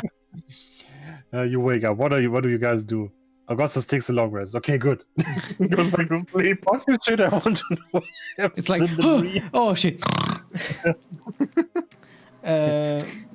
Man really wants to know what happens in the dream. He goes back to sleep. Yeah, Angela has like one of those things that you put over your eyes while sleeping, and she's in her puffy long pajamas there. Okay, so Why would you even need all that? It's all just tar. so Click and Augustus, I need a survival check from the two of you. That's gonna be worse. Oof. Okay, fine. Augustus, you sit up, but you don't really notice anything. Like there's nothing that's like abnormal for you or such. Click, when you bolt up sitting, you notice that your door with the Dragonborn with you is while you both are sitting, you can see that the Dragonborn, this maid guy, is actually sleeping still there next, like on the other corner of the room. But the door is not closed; it is slightly ajar, and Why is my door ajar? you notice you notice quickly that there are subtle footprints from the door toward your bed, but you don't see anyone standing. Or you don't. I mean that you don't see anyone, in the room else. I mean, apart from you and can I the clearly dog. tell where the footsteps end? Yes, it's right next to your bed, literally next to you. Okay, I reach for my short sword and attack. Okay. Do you slash next to your bed or something, or like how would you describe it? Yes, Okay. I will do that. Give me a like a normal melee attack hit, like if you would hit, but I will give you a -5 situational on the roll for now.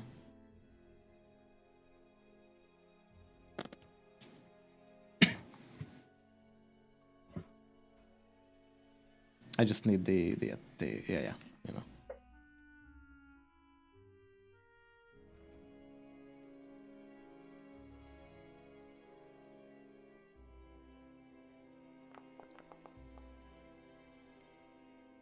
Okay. Your oh shit, I'm stupid because yeah, okay. Can you roll me another one with like the same? Sorry, because this is supposed to be disadvantage roll. I forgot.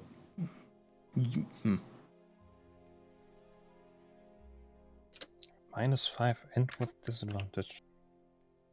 Ay. No, just a normal one because it normally was supposed to be with disadvantage as well, but whatever. I'm just dumb. Okay, I will take the okay. Well, technically you rolled the exact same numbers on that, so I will take it. Okay, okay. So it was a 6 and okay. You don't damage anything, but your sword clanks against something metallic, like it tries to like defend and just parry you. I will leave it at for now. For that, Augustus, give me a perception check. Gazing into the darkness. Ooh, 18. Okay. After looking around and not feeling, like being a little bit confused and just, probably trying to calm down from the nightmare and such, you get together yourself enough that you too notice that your door is actually slightly ajar and haven't been closed, and that is definitely now not how you left it. And looking, probably spotting the door, you kind of like spotted that there are very subtle, like this modern, dirty boots of footsteps Oh, dirty, toward your muddy footsteps. well, not muddy, but like definitely leaving like this dusty, dried ground, whatever. I mean, you can definitely spot that, and it leads to your bed as well. Okay, can I do something really stupid? But just hang with me here. Hold on. Let's see if this works.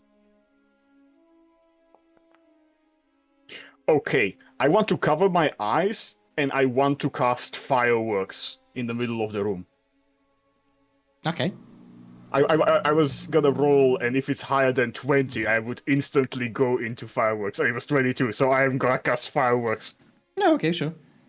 In the middle of the dark night. Yeah, the room is all dark and everything. Sorry, pyrotechnics. Yes. So basically, in the middle of the room, there is going to be a blinding firework display out of nowhere. Hold on, let me check. How does that thing? Hold on. What kind of thing? Choose an area of non-magical flame. Blah blah blah. Wait, that doesn't work. The target explodes with a dazzling display of colors. Each creature within 10 feet of the target must succeed on a Constitution saving throw or become blinded.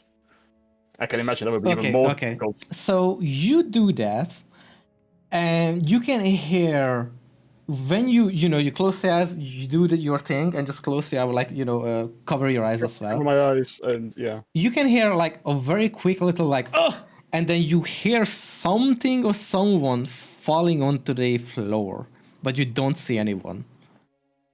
But you hear someone just falling to the the floor. That would be quite blinding, yes. Okay, that for you too as well for now. Yeah, that will be there. So,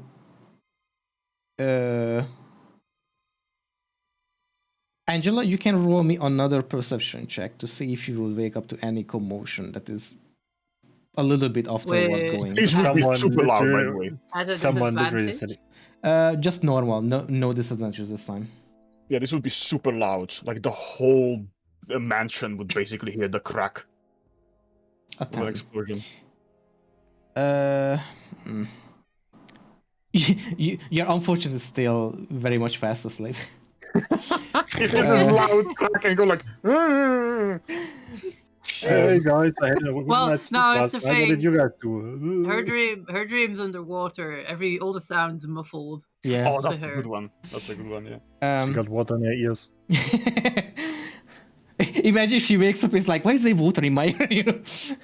How did Okay. that get in there? B, you still have this like dead, well, definitely dead drow just lumped, onto you right now, and just hold your sword out. You heard the crack. I like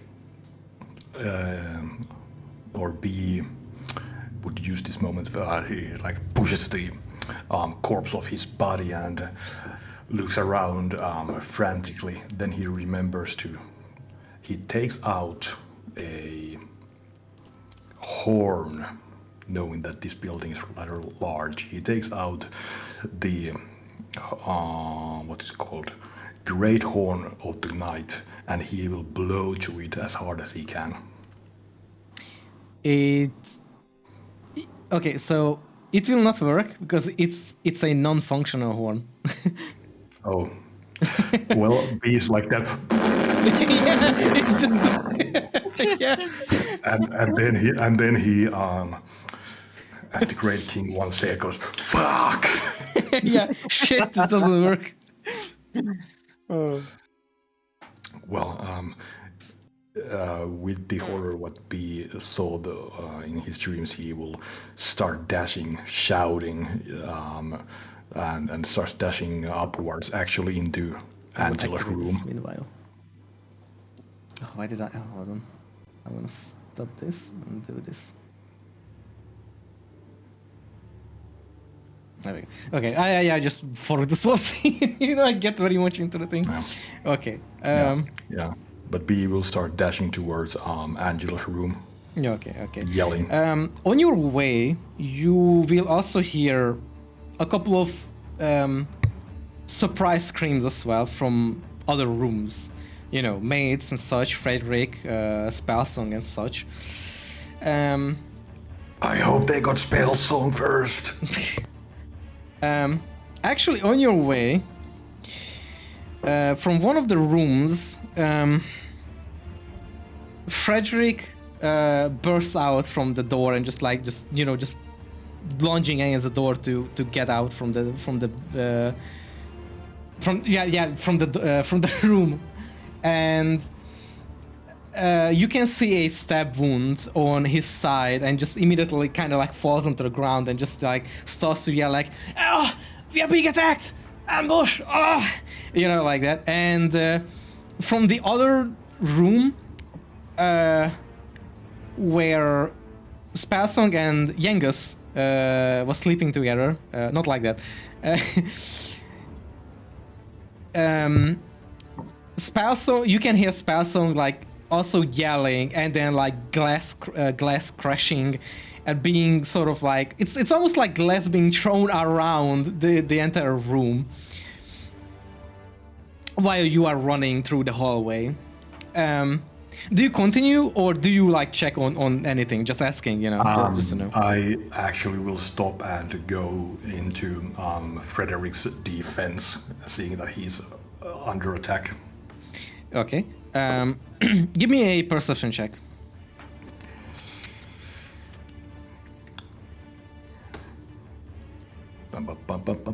Also, Angela, roll me another perception roll, please. Meanwhile.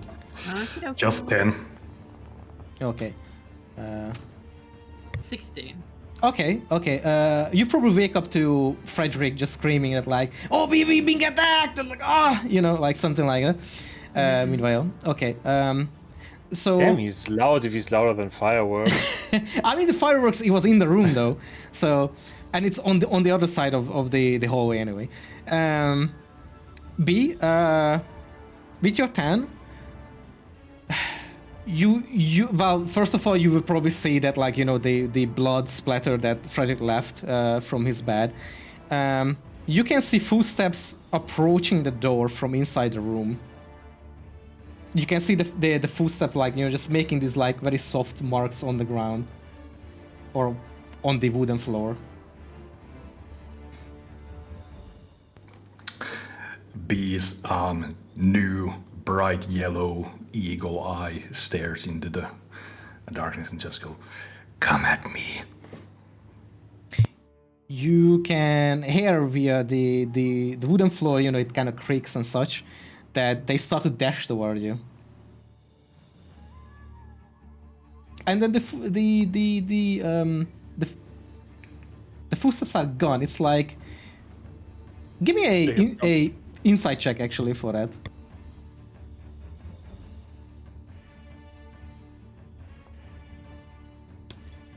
Natural 1. You have no clue. Okay, keep going. You suddenly just see that the footsteps sort of end, but you have no clue why when they start to dash toward you, and Frederick as well. Well, I try to stand like over Frederick, and I just hold my stance over there because I can't see anything. A sort of a metallic weapon clanks against your sword. It completely misses. Well, in a sense, that you successfully somehow managed to defend yourself against it. And you see that on your blade there is a slight shed of blood suddenly, like they sort of, tried to attack you and it kind of backfired a little bit, damaging themselves on your sword. I rolled a 1, as I missed completely. Just saying that's why the reason that there is some blood left on your thing. So you managed to actually sort of unintentionally damage them with it, and there is some blood left over on your blade. Okay, Angel, you are suddenly snap awake from the screams, or sort of scream from 2 floors up below you. I would like to imagine that Angela is always, while drowning in her dream, is constantly like grasping the water around her. So as she wakes up, she would be thrusting her arms forward. Mm-hmm. Give me a dexterity check. Dex check.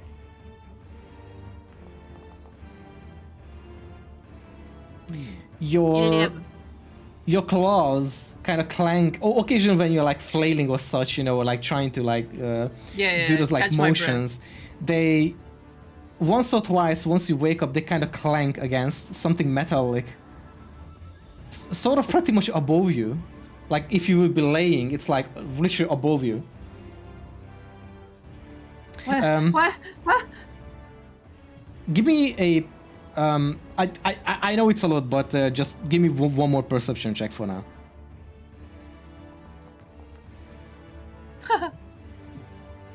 No, you know what? Yeah, nothing. I'm gonna use an inspiration. No, that's fine. That's fine. You can do that. Unless you like roll a verse one, like a 1. Okay, that's fine. When you wake up, I kind of confused or such, or like however you deal with that. If you would look to the sides a little bit around the bed frame, you actually notice like 2 of these like tugging little. How do I describe it without being too explicit? Basically, it's like there's like 2 invisible weights on the 2 sides of the bed, tugging on or like pushing down the bed and the sheet next to your, like around your shoulders. It will give you almost the impression actually that as if something or someone will stand there as such.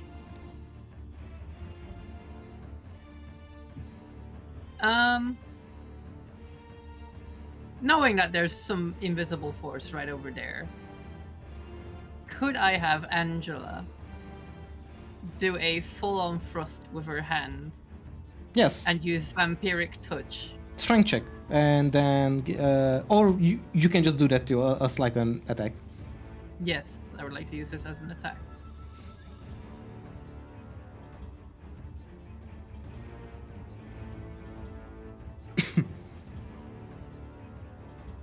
A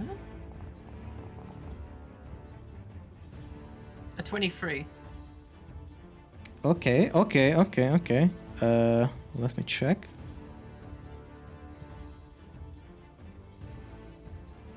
Oh yeah, okay, that's what. Okay, you can very much hear a very painful groan as you reach up into the middle. But you definitely feel that you What are you quite implying? put, You just clam slammed someone. No, so what I imagine is happening is she's still not fully awake because she's constantly trying to gasp for air. She needs some kind of like release from this drowning sensation that she's been put under, and that she basically tries to like swim forward with her arm, but there's this dark aura about it as it lunges at full speed straight towards the center of whatever this mass is in front of her. and then you can feel 2 thighs and like a sausage or something. No! I'm not gonna shrivel this man's dick. And also you do that, and I'm gonna roll damage, by the way. yeah, can you roll that for me, please? That's 12. Okay, that will be counted. You also immediately, once you do that sort of attack, you feel that like weight going away from above you, and instead you feel suddenly a weight falling onto your legs behind you on the bed. As if someone fell backward. It's very clear to you that's pretty much it, that they fell backward onto your legs at this point. I will continue there though. Okay. So, Click, back to you for this one. God, I'm trying to keep everyone in mind what was going on. Okay, what is your next move?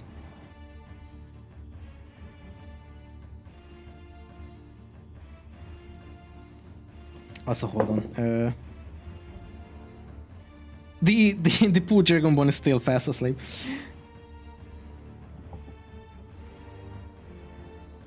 While Click is taking the time, I posted on the D&D chat some frantic drawings that can be found around the house where B has been drawing.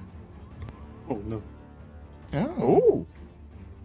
Oh yes. Actually, that's really cool. Yeah, that's cool. Ooh, that's cool. Huh. I like that. Those are real cool, especially the last one. Yeah. The bottom 3, I mean, all of them are amazing, but the last one is mwah. Style-wise, I mean. Got it. Okay. Alright, Click. And any next move? So you basically clanked your sword against something that is sort of looming above you, or over you, rather. So with that, I've basically confirmed for myself that there's basically someone standing next to my bed. Mm-hmm. Right now. That will be very, very clear for Click too by now. Okay.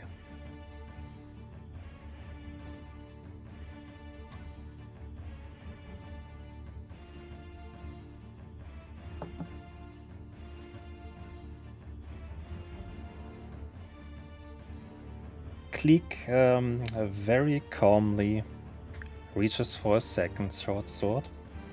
Mm-hmm. And I mean, I guess I can't really tell how big the person is, what kind of race they are, or whatever. But I can tell where they are generally standing. Mm-hmm.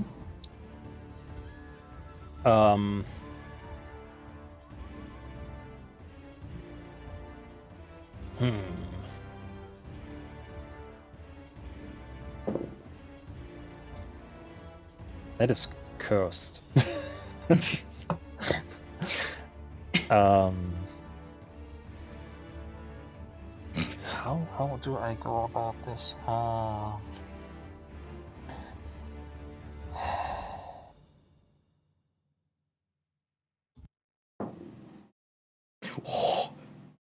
bad. Okay. All right. While you think, What the fuck you doing? okay, while you think, I will go for Augustus for now, and then I will get back to you after Augustus. Augustus, what is your next step? You hear something or someone falling to the floor, somewhere around next to you. Shuffle for the Foxfire Lantern and throw it in that general direction. If I hit them, that would be perfect, but throw the Foxfire Lantern in them. Because the Foxfire Lantern, it burns, it burns a little bit constantly, even without oil. It doesn't have oil in it, it's not like a real source of light for the whole room, but it should be enough for me to see it even in the dark, so I would just chug it. Okay. Give me a dexterity check, but with disadvantage because of that. What? Why? God damn it. Because you don't see the target. But it's just... never mind. Okay. You hear you suddenly see that you throw the lantern, and it very much makes a clank against someone or someone's possible face. Does it bounce off? Yeah, it does bounce off and just lands next to the ground, but... I shoot. Okay, so you try to aim for... I literally have it in front of me. I've just seen where it is. I pull out my gun and I just shoot it where I just saw it bounce off with the fireball. Isn't throw an action? I guess. Technically, yes, but we are not in combat, you know. So you can try shooting it, but I will just give you a normal attack check for it. No disadvantage, no advantage, no extras, just a normal one. Okay. Because you have a sort of estimate. Shit, that's 13. Yeah, you will miss. Okay, but firing a fire shot, even if I hit the back wall, that should be some sort of light. Yeah, it's not burning. The wall is not burning, slightly. Yippee! I can see! What do I see? There's a small little fireball. Nothing. You see nobody. Huh. There's a fireball in the room? Run. Okay. Alright. Click, back to you. What is your next move then? So, holding on to both of his short swords, Click just kind of narrows his eyes and just leans closer towards the person that is standing in front of him. And he will say, yeah, how do I say it? That's not what I'm saying, I'm thinking about how I'm saying it.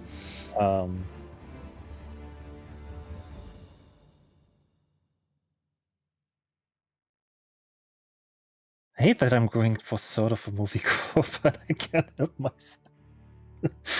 That's fine. I don't know who you are. I don't know why you're here. But I'm getting really sick and tired of you people messing up my sleep schedule.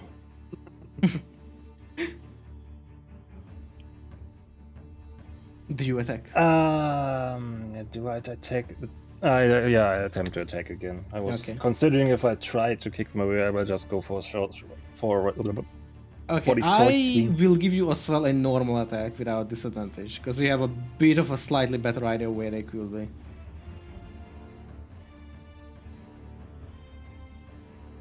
Also, that's what I said. Does it work for intimidation anyway or sort? I technically would in sort of an intimidation, I guess. But I'm not sure if it works because I can't see their face, so I just suddenly hear the sound of foot. Like, no, fuck that, I'm out of here. Give me the attack. Short sword. Is that still with a -5 or am I just no, just a normal attack. Yeah.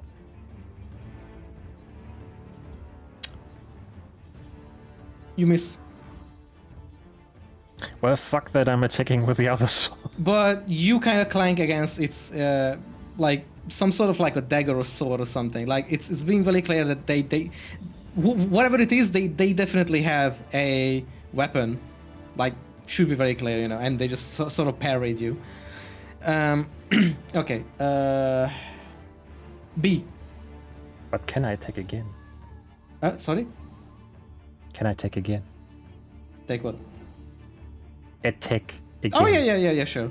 Oh, do you have? Oh, yeah, right, because you have to. Okay, sure. I'm just like trying to be slightly rapid fire.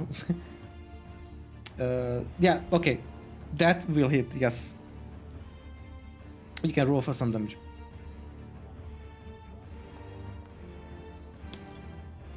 Okay.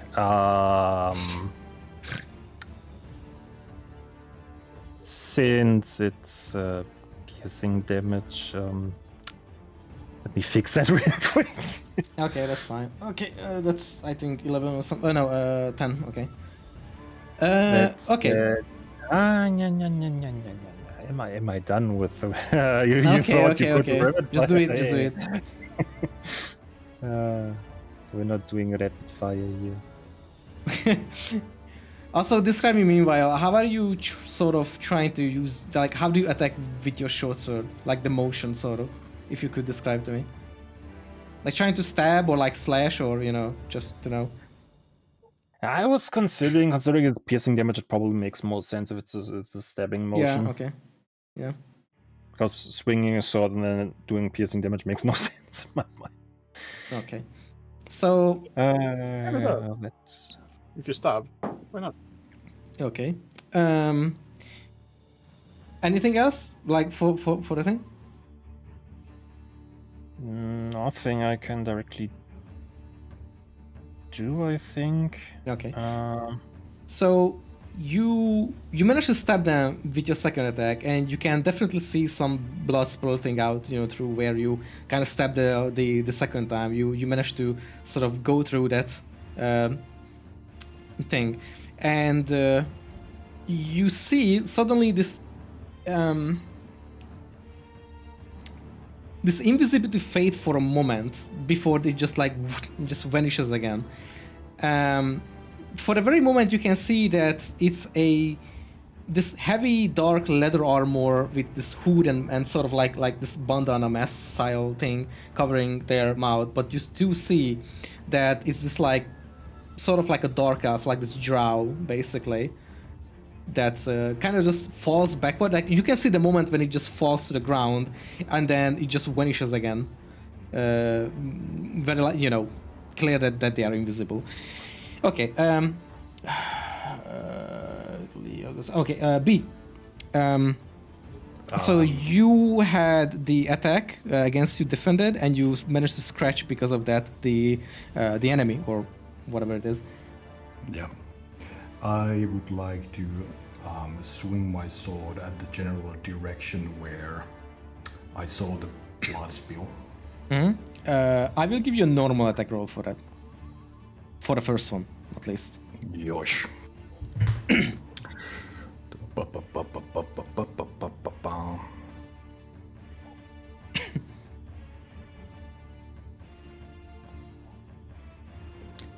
F11. You miss. You don't see anything being hit. There is no clank of swords or anything or being parried. You simply just seem to swing against the air. Alright, I will try again, doing a wider arc. Okay. You will have to give this with disadvantage this time though, a little bit. Yep. Because you have no clue anymore where it could be. It's kind of like pray and spray. No, 13. Yeah, unfortunately, again, you kind of do a larger arc, but you don't seem to hit anything at all. However, give me a survivor check, please.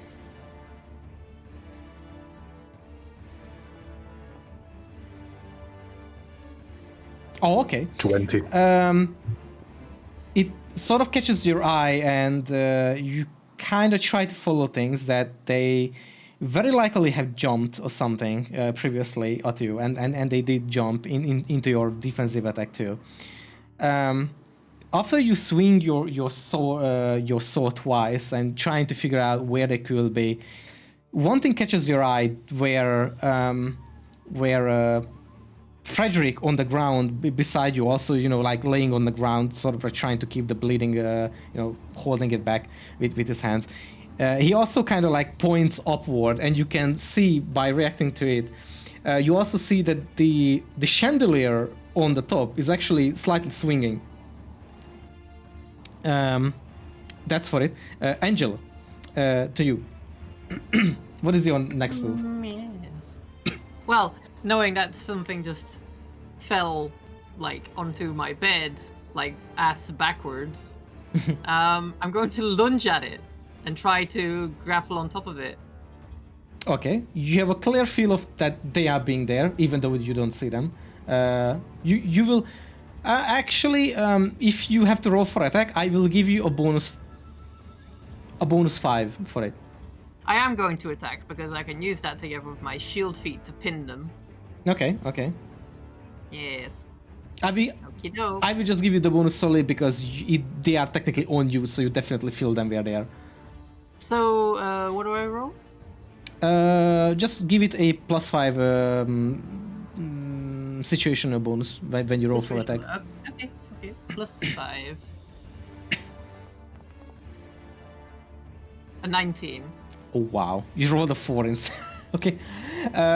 Yes, you will feel their sort of body shape. They're being a little bit tall and whatnot. Yeah, but your sort of attack and your intention will connect and hit them. Okay, good. Because then I, as I attack them, I'm going to do that right now. I'm going to give it a good old roll. Let's see. That's 12 damage. Okay. Yep. They will quite let out, and you will also feel this slashing at them with your claws. You will feel this, kind of like just blood spurting randomly out from like thin air, And when you hit them, actually, you will just momentarily actually see them sort of appear, and you for like almost like half a second, you see this like dark and like hooded figure. You don't really catch too much detail, but you definitely say they are, in this like dark leather hooded stuff, and just vanish immediately back. They have to make a strength save, or they will be prone. Okay. I will just. They have to make a strength save DC 8 plus my strength modifier, and proficiency bonus. Oh, sorry, hold on. It's supposed to. That is a. Why do I not say? What did I roll? What? I don't see it either. Where did it go? It rolled a 12. I don't know how much it has. Okay, then that's a 14. I don't know what it does.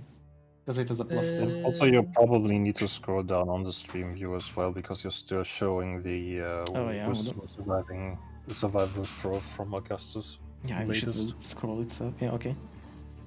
I think I still have the +7 from when I drank that potion. I don't think it's supposed to be that. It's supposed to be 5. Whatever. All right, then we'll add it to that. She went so to bed that's 8 riding. plus 7. So that's 15. He fails. Yeah, okay. What happens now? He's prone. Okay. I pinned him down. Okay, yeah. Okay, that's successful. You can. Why? Even though you don't see the body, you feel that this weight, that you are, over this like weight in the bed, and just keep pinning them down. Are you the one making me relive that nightmare? You can just hear this like.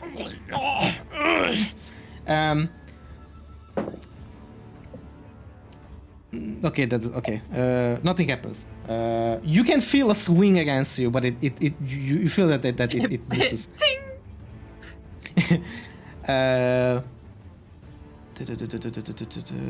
Yeah, okay. Click. You. What is your next move? To everyone's surprise, I'm attacking again. Okay.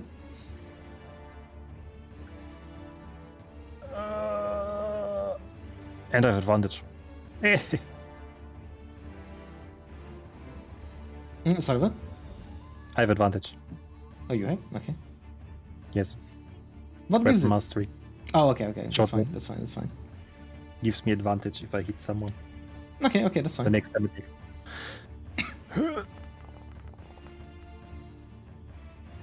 Ah, so close. Okay. Yeah, okay, I completely forgot the other thing, but okay. I will just do, whatever. I forgot one of their turns, and that was a crit actually against Click. But I completely forgot about that. Whatever. Whatever. He got confused because I was suddenly talking to him. Yeah. Yeah, maybe it's like, you know. It's like, oh shit, they know. Okay, that hits definitely.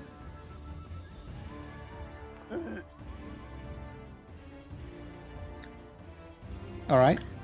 And then I will attack again. Mm-hmm. You can Which, see some will- blood, you know, left over, just Which flinging will there. also have advantage. Okay. Which it Yeah, that Probably will should just. have. Yeah. Wow, Yeah. great advantage. Yeah, that will unfortunately just whoosh in there slightly. Probably you like try a different pose.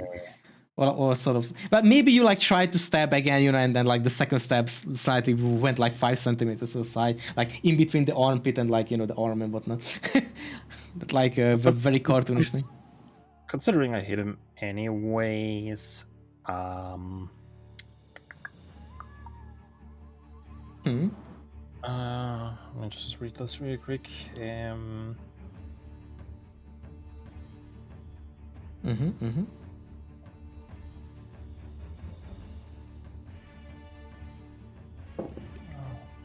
am I doing?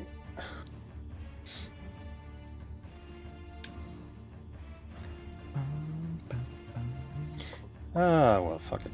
Where was the thing? Oh, it can't place that. Why would it place that down as a template? It's just on the character. But I guess it would place us down as map marker. Yeah, it's you only need the template this time if it's something like that. You can just uncheck it when it's like that, you know.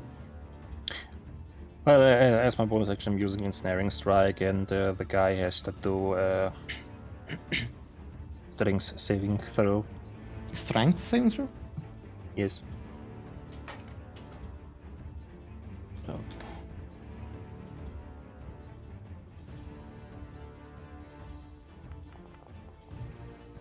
Let me go. Okay, that's a 7. I don't think that's a 15. Yeah, no. What happens then? You are, or whoever that is restrained. Okay. I forgot what that does, And but they take 2d6 damage every time on every one of their turns.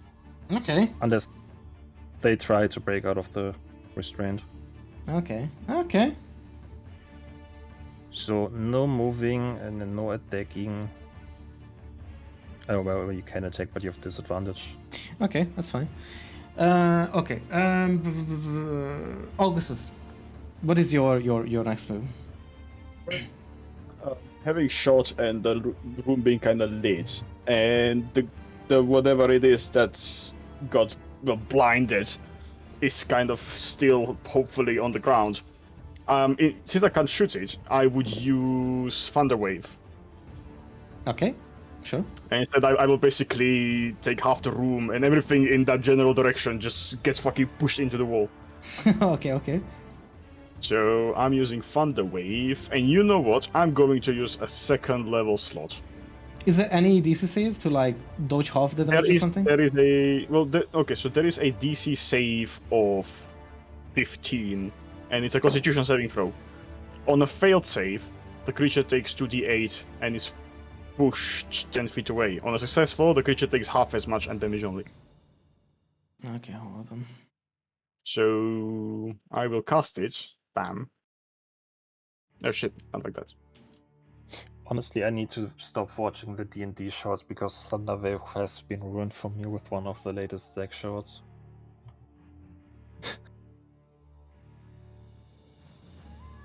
Okay, hold on.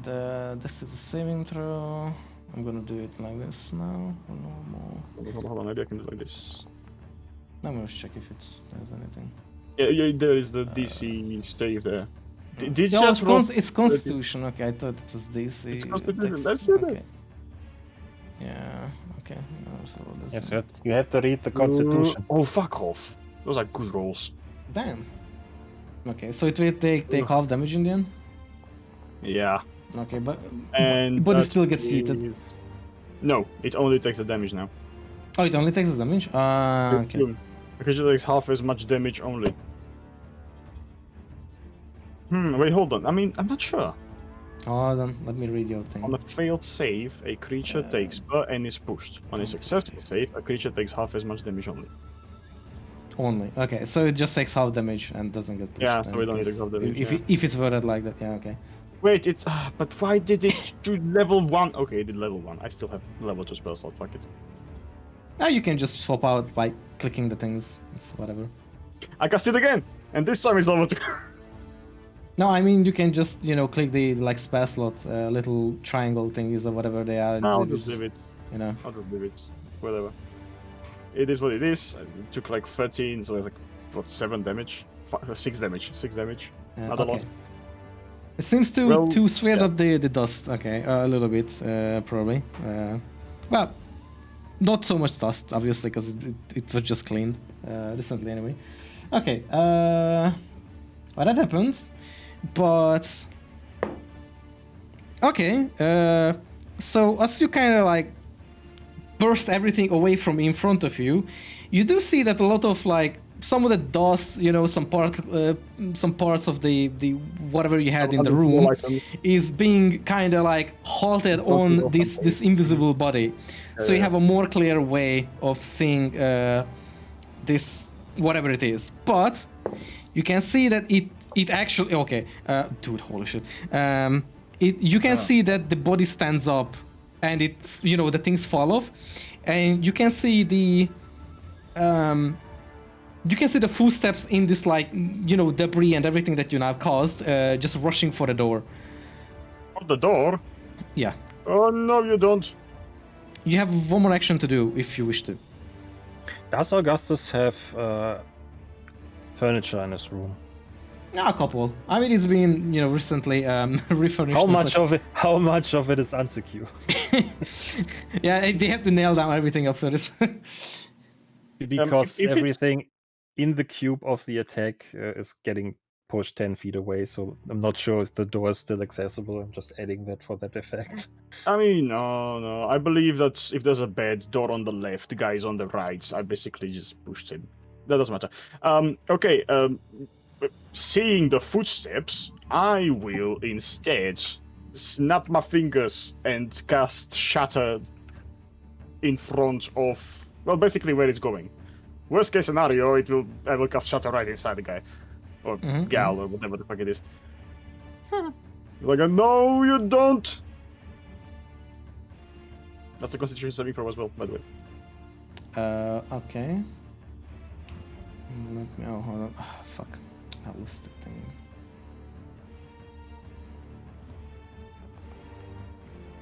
Haha! 14. Yes! And that means it takes full damage.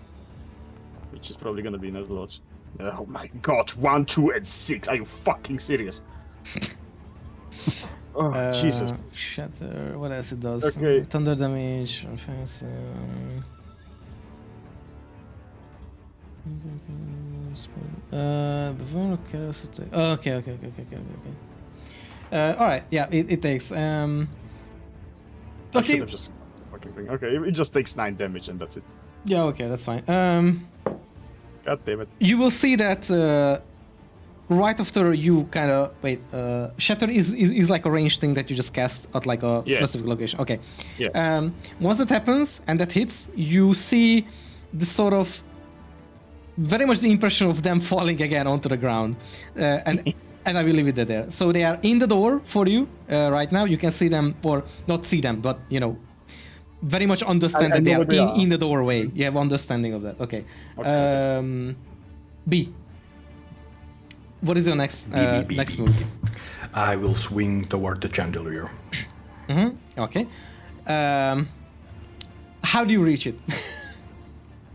Oh, is it that high? Yes, it's a chandelier.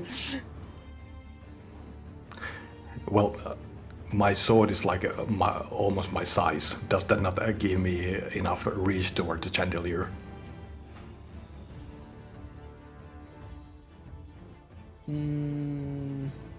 Like, how are they ceiling that high? Well, they are pretty. It's a fucking mansion. Okay. Yeah, you okay? Yeah. Sorry, you wouldn't be able to just normal reach it from the ground. You'd have to do anything else to somehow get on. Was that can I or can I not reach? Cannot reach. Okay. You would have to do something to reach it somehow. Bum bum bum bum bum.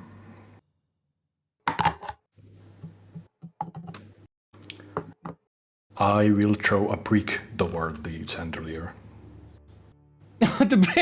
Okay. Give me a strength check in that case. Or a strength roll, whatever. Natural 20. God, oh my god, you bullseye the fucking chandelier. It falls down. The chandelier falls down and not onto you. However, you see that the chandelier is actually falling down. However, Frederick is under it, or will be under it, in the sense why it's falling. Do you do anything? That's like a reaction, I mean. I will try to yank him by any limb, hair, or toe, nose, anything I can grasp and pull him out. Okay, give me a dex check. What did you throw the chandelier again of your many objects? Okay, 16. you managed to pull Frederick away, just enough that maybe his legs get slightly scraped by the the impact a little bit, but you managed to pretty much have him unscathed or whatever.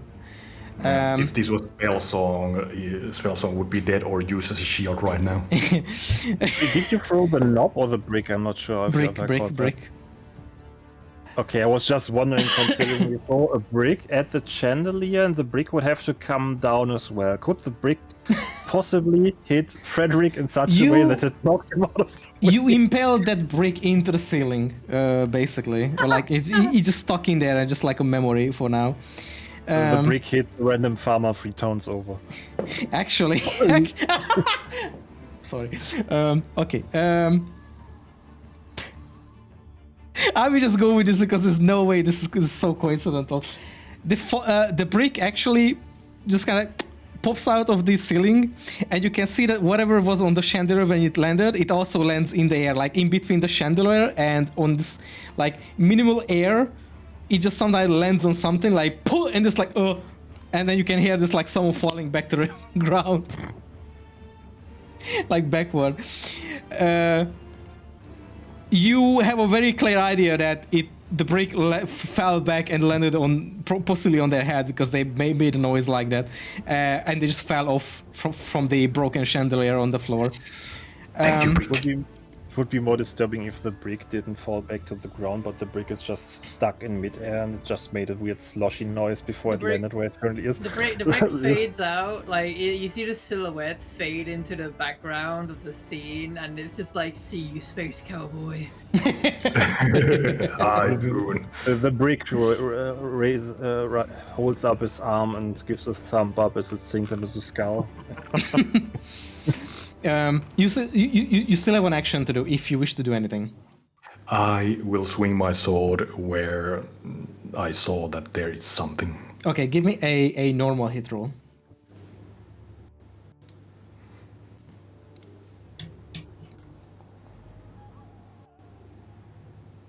You will 17. hit. You will hit. Damn. You strike down. Your 11 damage. Your microphone is making some noise again. Sorry. It's good. It's good. Honestly, I was half expecting you saying, give me a normal attack roll. Okay, B rolls a net 20. Yeah. At this point. God, fuck that. Okay. Yep. You definitely feel that it strikes down onto them, and definitely, more blood coming, and it's just kind of like you're seeking this like.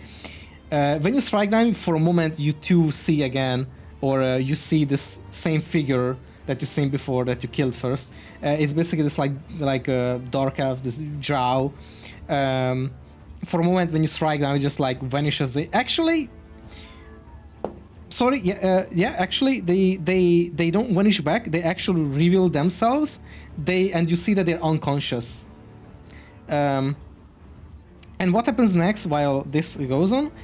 From the other room where you heard the commotion from Spellsong and the Yangus, you can see the door burst open, but there is nobody there. But you hear the footsteps like they are trying to get away. And beside the glass shard or like glass sounds, you can see just Spellsong being very like sort of like get out, get away, whoever you are, where are you, and you can just see this like bunch of like glass shards like flying like this like pray and spray shotgun style just everywhere on the door, and you can see a bunch of like this like some glass shards like hitting this invisible thing occasionally, and this like a couple of this like blood splatter like coming, like he just literally just blasting glass shards everywhere where you can see around the door. It's like, where are you? And just like walking, like, where are you? Like, oh, Sir B, are you alright? Oh, Frederick, are you okay? And then that's where it left off for now. Angela, your next move. I'm going to choke a bitch. Oh my god. Angela is going to try. Yeah, Angela is going to attempt to choke them out so she can take someone prisoner. Okay, strength check. Yes. A strength check. Hard way. You will have to roll a very good one. Ooh. Okay. Would I have an advantage since they're prone underneath me? Or Okay, roll another one. I don't know. Let's see which one is higher. Yes, you have normally advantage. I mean, on prone yeah, enemies, unless exactly. it's a melee- if it's a melee attack, if it's a range attack, you have disadvantage. Okay, you outrolled me. I will take this as like advantage because yeah, they technically have disadvantage as well. Yeah, because they're prone. Actually, let me roll a second one. Okay, you definitely outrolled me because I have disadvantage. At least it's not a net 20, so the idea of capturing them alive is still on the table. Yeah. Okay, so yeah, you definitely you kind of go around. You pretty much find this neck shape, even though they are slightly invisible still, and you can feel that feeling up their body with my claws scraping across. Yeah, and you can hear this like, and just like There very it is. slowly. Let's see how you like gasping for air. Yeah, and very slowly as you keep going, good like good 10-15 seconds later, they sort of start to like just vanish out of this like not vanish, like reveal themselves from this invisibility, as they kind of like you can just see them like really struggling to gasping for air or anything, and they just like just pass out. Okay. That's all Angela does. Okay, that's all. She will try to like she leans back, just kind of like a little sad. Okay. Because that nightmare brought back very bad memories for her. Okay. And she will just kind of drag the body into a corner and just kind of tie it up onto a chair. Okay. Click.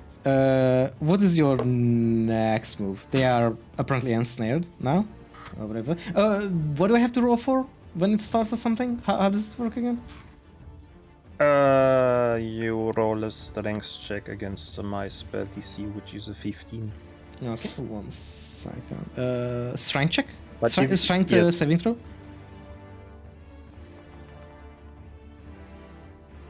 That's a 4. That won't happen. So do Actually, it says strength athletic, so it shouldn't. It's technically, I guess, not the saving throw.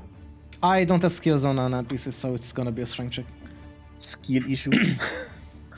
I mean, NPCs usually don't have like perception and such. They have like passive perception and stuff, but they don't have like religion, insight, and shit like that. They just roll the normal checks for that. Okay, that's 4. Do I take any damage, or does the thing take any damage? No. Let's see.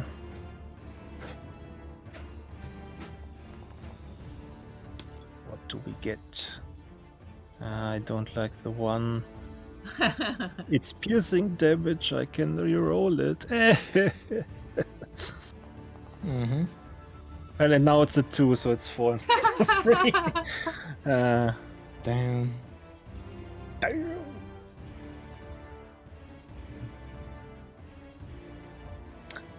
So since they used up their action, they can move. I don't think they can do anything else, and I guess it's my turn. No. Okay. Anything else? Like any other like second attack or like well, technically you haven't attacked yet. Any attack or something you should do? Yes. They are still, however, invisible. Yeah, they are still invisible for you. But they have vines around them. I can't see the vine. Yeah, that's true. That's true. Like you know where they are, but yeah, we just have a normal attack. No advantage because they are entangled. Oh, okay, okay, yeah, fine.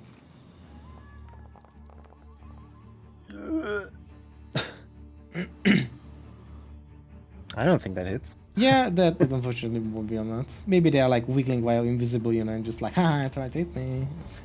But what about the second one? It still has advantage. Maybe that one hits. That looks more like it hits. Okay, yeah, oh, that definitely will hit, yes. Like wiggling, ha, you hit it. Get shanked. What is this, London? Okay. I don't know. Is this town based on London? Might be.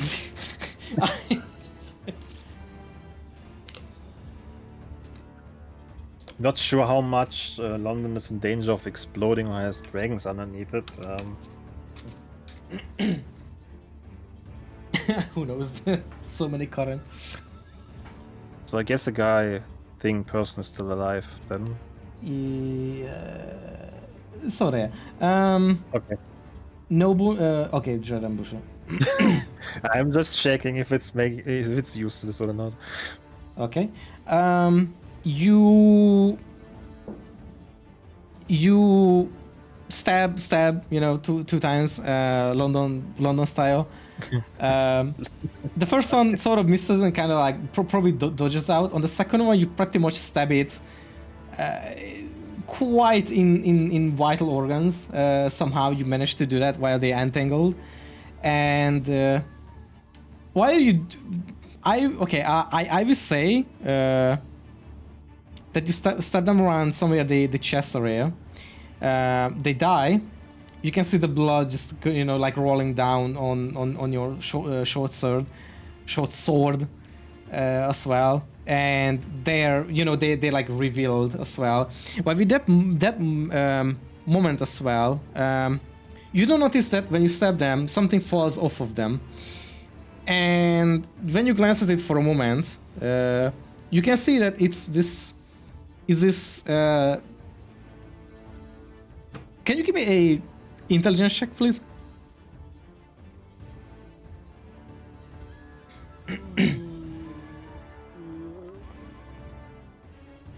Big brain. Oh damn, okay.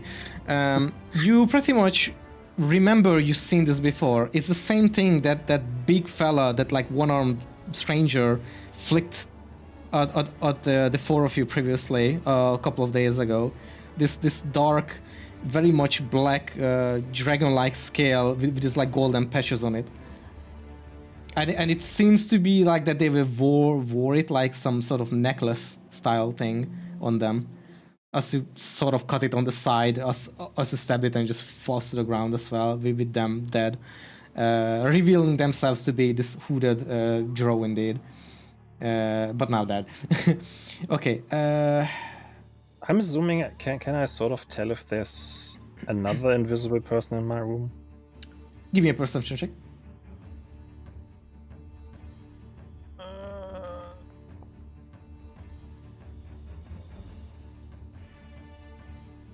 Looking around, you don't see any sort of sight or any, you know, like a track or something that would give you the impression that is a second person. Is this found you? Okay, yes, then, it is. Then I will make my way towards the door, and I'm surprised that the Dragonborn is still sound asleep. What the fuck? Actually, he finally awakes at the very like, what? Oh, holy shit! You know, What's going on in here? Turns around, just sees a stabbed person like wrapped up in vines, like suspended, probably standing sort of next to the next bed next to him. Like, wait, what is it? oh, never mind, going back to sleep. It's like the Dragonborn is just like this, waking up, like in the D&D the GIF. That's what I imagine. Like, holy shit! But yeah, okay. Augustus, what's your next move? Well, I see where he is. He's like, I not see, but I can, like, I know, right? He's laying in front of me on the ground in the dust and debris. So, being point blank, I'm just gonna shoot him in the face. Oh, no, not the face, but in somewhere. Well, you try to shoot it, yes, okay. Yeah, so he's right in front of me, and I just have my pistol in front of something. I don't know what it is, but it's in front of me, so I'm just gonna shoot it. I will give you a +3 bonus for that. Because you can see their shape, sort of, in the debris and stuff. And disadvantage still? No, just a normal, with +3 bonus to it. Yeah, Okay. I shoot him. Yep, that definitely hit. And this is the fire, so it's 13 Okay. fire damage. Mm-hmm. I mean, not fire damage, but that's some of it. And what do I see? Any response?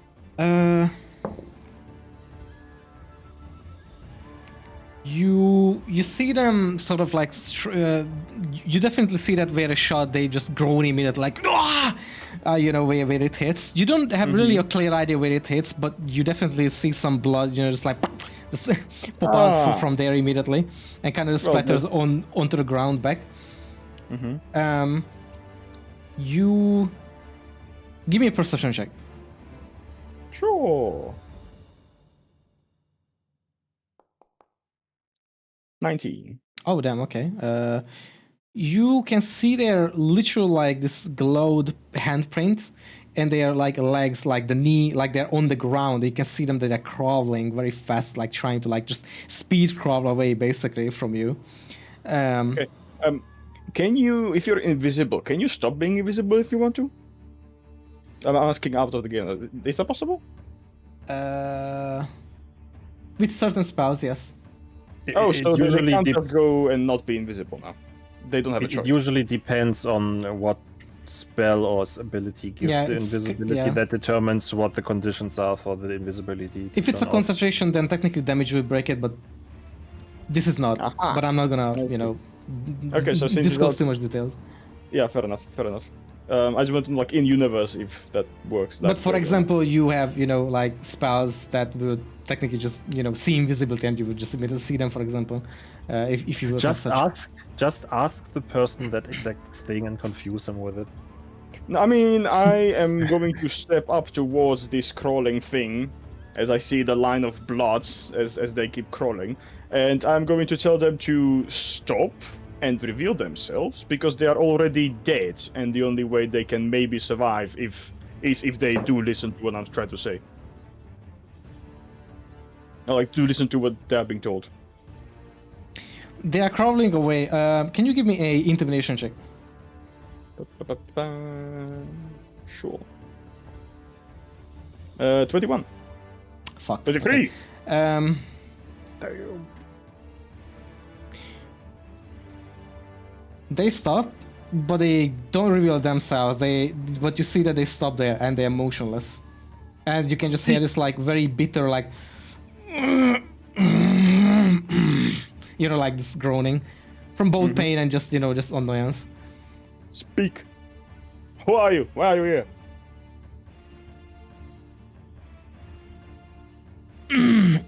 Fuck you. I shoot. Okay. This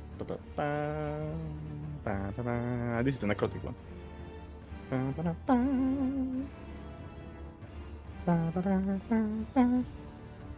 17.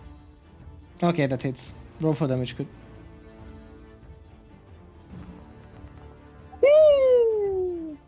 That's my fucking better. God, okay. 17. Yeah, it's dead. Okay. And then it reveals itself once it dies. It just. Okay, so that's how I know. Okay, good. Guys, I was about to start kicking the invisible thing. You can see that they are, like I described before for the others. It is this like dark. I think you've seen as well. Like August has seen it for a moment. Not sure, because I keep describing. But yeah, it is like, you know, dark leather armor hoods and this like bandana like mask, you know, to hide half of the face, like the mouth and part and such. There is a couple of like 1 or 2 holes in them by now, and some scratches and whatnot. And now, you know, a way bigger hole that makes them bleed now. Okay.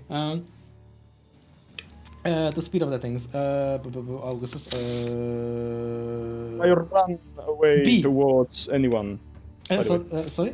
You can see, because you're outside and they were crawling outside. You can see B. Basically, like seeing the chandelier down at the end of the hallway, because I imagine there. Since B was rushing, you can see them. You know, you can see Frederick on the ground bleeding and trying to hold it back and like groaning there. B's like throwing a brick and like, you know, this is like a chandelier fell down, and from your perspective, B is technically behind the chandelier attacking something. And you can see Spellsong probably at the very moment as well, just bursting out, like not Spellsong, but something invisible bursting out through the door on the other side next to B, and then there's just glass shards just like shotgunning out, basically. Okay. That's what you see. The last thing I do is start running towards B. Okay, that's fine. B, you can see now August is approaching you too. What is your next move? B will step down at the drow and say, "Good job, Spellsong." Oh, thank you. Oh, Sir B, are you okay? How's Frederick? I don't know what is this. They're trying to attack us. Freddy is wounded. Tend to him. Oh no, he too. Oh, they stabbed Youngus too.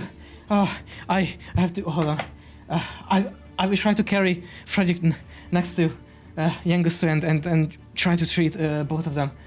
And then he rushes and like try to like grab onto. He will grab onto Frederick and like just, you know, just unfortunately they're just like sliding on the ground and like pull him in. And you know, Frederick is like just pull me in, and then just like, you know, tries to use his legs to help Spellsong to pull him into the room as well. So there is that like unconscious drow in front of you. There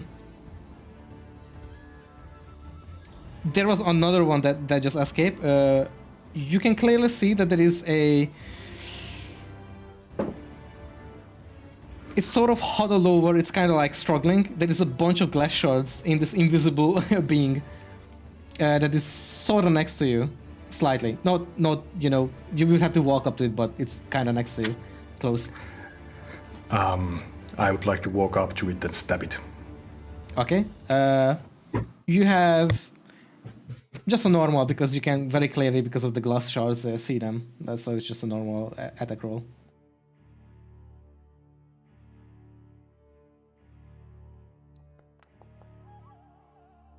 Wow, 9.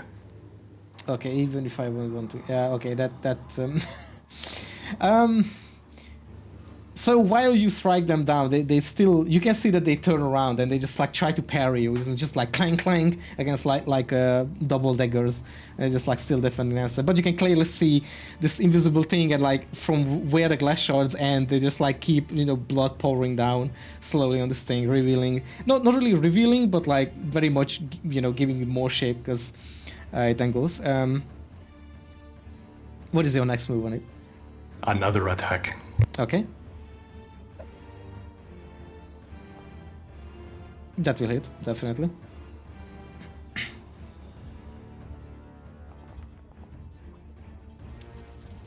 $17. Okay. Okay.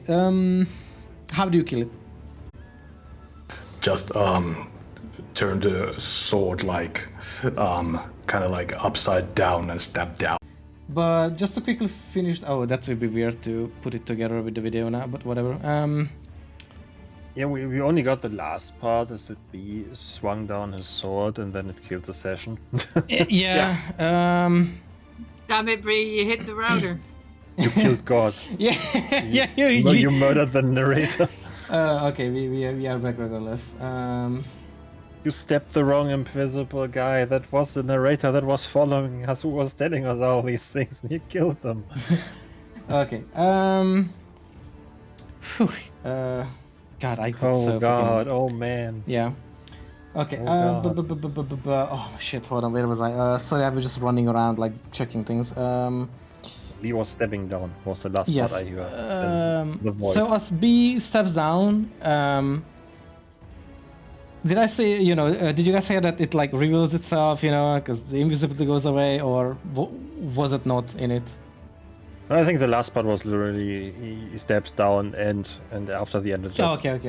Void. Okay, so yeah, basically B steps down, it dies, and with that it also reveals itself to be this drow, with the same exact as the next beside them, that B that is unconscious currently, and it just kind of just like limps, like collapses backward and just falls down, just dead. And that's it really.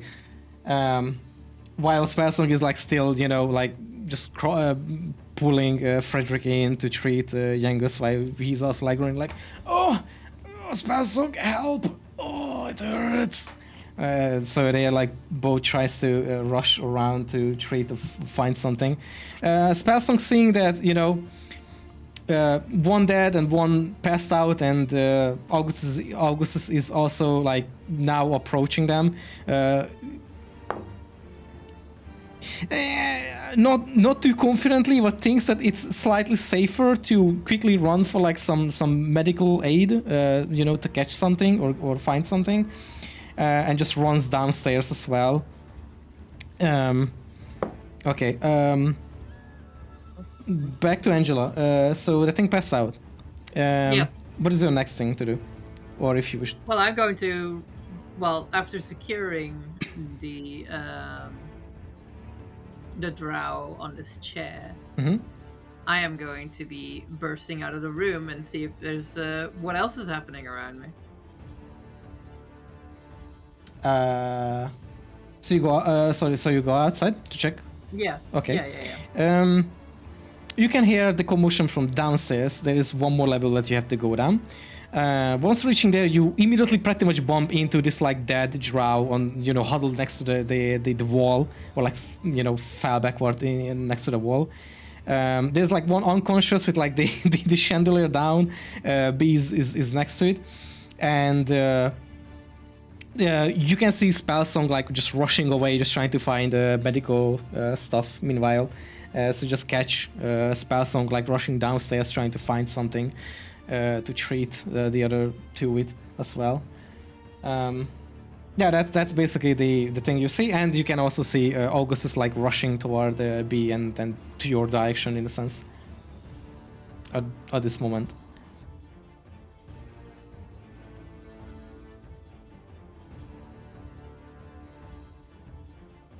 Do I see anyone attacking or being attacked? Give me a perception check. Wow. It's a good thing I'm very perceptive.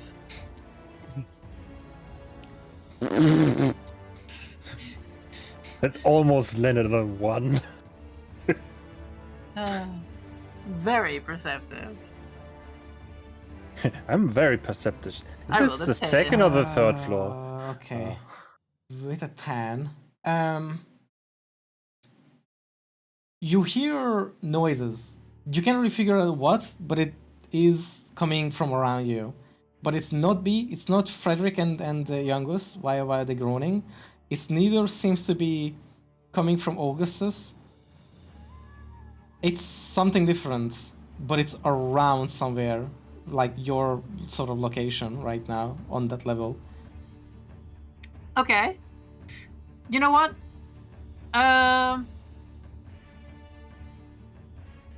I am going to cast Spirit Guardians. Okay. Okay, that's pretty smart.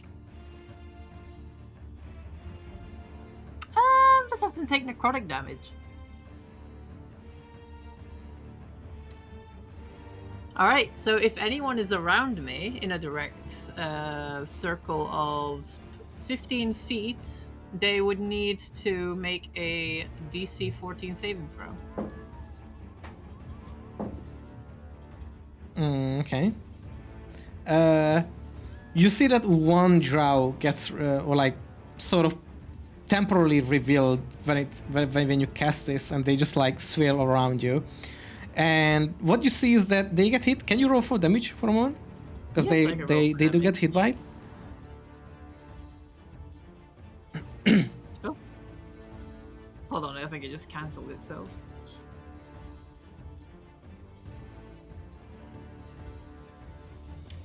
Okay, damage.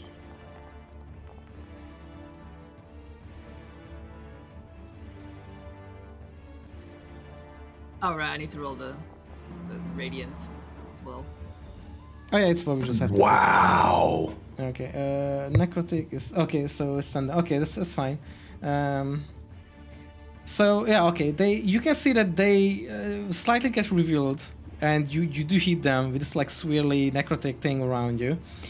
And while it gets revealed, you can see that the last sort of movement they do is kind of this like backward jump, like this jumping, like vaulting backward kind of thing. You know what I mean? Give me another perception check with advantage this time.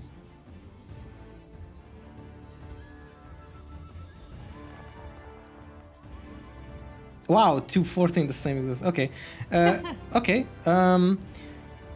With that motion gives you a sort of just like you want to follow it with your eye, but it just vanishes. You know, when it like goes upward and backward, just vanishes back into nothing. But it kind of catches your eyes that you look up. That because the thing away from you, or like what is going is okay. You notice that there is like two chandelier that goes on the hallway still. That goes toward Augustus. And you look up and there is two of them that are swinging now. Or like slightly moving that were not. I'm going to drop my shroud, and I'm going to summon a spiritual weapon that is going to cut the chandelier. Okay. Just do the summon, and I forgot what is the. Oh fuck! I really have to make that too for you too. On what the actually hold on, because it's technically an NPC. Spiritual weapon. I don't know why it's making me roll these.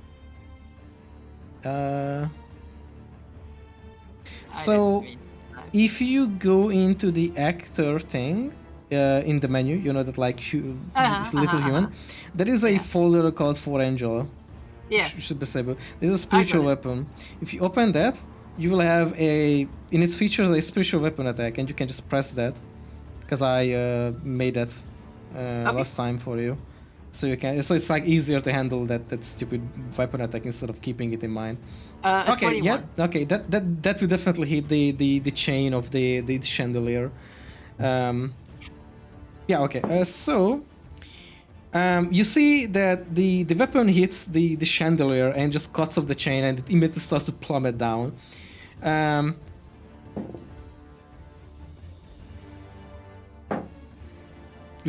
Okay. You as you see that it starts to fall down. Oh, how would I even describe this without being? Because technically you guys can't see it. Well, I mean, okay. Well, let me just say. So Did I roll another perception check? no, to see no, if I because see what it's something that you just won't be able to see because of the invisibility, in a sense. But what I can describe is that you see the chandelier fall down, and you can see the other chandelier that is chilling and not swinging, is like takes like a ting, like a small little like hit, but it like doesn't do anything else and just chills, and then there's like a sound of like on the floor. Did they try to jump Yes, off? yes. And then they failed their jump. You can see this like the other small little chandelier. minimal dust on like in between, like between you and Augustus, like between the technically three of you because B is next to you. Just there's like a small little like dust coming up like on the ground. So yeah, it landed. Okay, you can still see another chandelier above or very close to above Augustus still swinging. You can say anything, like that is still a free action for you to do, or anything if you want to alert like August or something, that is free to do. If not, then it They're will up be on up. the chandelier, everyone. Wow, Bring them that- down here so we can have a nice talk. Damn. Okay. Click. Your turn. Yours. Yeah. Yeah. Okay. Your target died. Okay. What else do you wish to do? While you can hear the others very clearly, you know, outside also having the commotion and whatnot. I mean, I left the room at the end of my turn. Oh yeah. Okay. You did. Sorry. And I just didn't get included in anything that happened. Oh yeah. Whatever. No. Because we were all sleeping and it's dark, and I was technically invisible the entire time because it's probably dark. Well, no. I mean, there are chandeliers and whatnot. I mean, the outside hallway is technically slightly lit up. Yeah, but I mean, candles. technically, it wouldn't be lit in any way in the room people are sleeping in. I would assume. Oh yeah, so. not there, obviously. Yeah, Invisible inside. guy comes in. There's no one in this bed. Aha! To be fair, Jokes on you, I don't see. I always find it stupid, like even if you're unconscious or asleep, why like you are still invisible. Like I still find it so absolutely stupid in D&D that it's like some people say that it's like it's how it is, but I still feel like that's just not active or like doesn't work when you're sleeping in a bed or something like that. Like that just feels so stupid to me. It's passive and that I'm invisible. Yeah. To be fair, there are dumb things in D&D. Whatever. Okay. So my headcanon is a guy just came into my room, wanted to stab me, and I was just invisible at that time, and just started insulting him and started stabbing him because he didn't really do anything against me. Okay. So you are outside the door. You are sort of Grouping slightly up with ahead the of. Okay. Well, just to explain the position, you are slightly ahead of Augustus, like a little bit in between B and Angela, and slightly ahead, like 10-15 feet ahead of Augustus, while Augustus is trying to go to the others at this very moment, sorta. So you would also hear Angela saying that like they are on the chandelier. Or the chandeliers. Oh no, there's only one left. But, oh yeah, true. But do we know if that's truly only one left? True. There's one that's swinging about, so I'm sure you're safe to assume which one you're aiming for. Yeah. There is only one swinging right now, yes.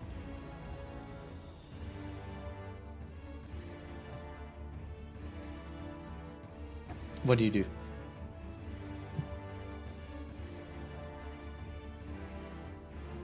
Click, there is intense music. You have to do something. I'm doing intense thinking. I can't hear it.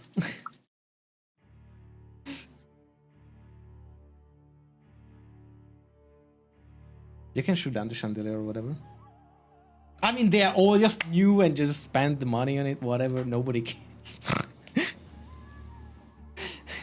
Also, it's a separate chandelier. In my head, I was just on the chandelier that was already on the floor broken, but they just jumped up to a different one.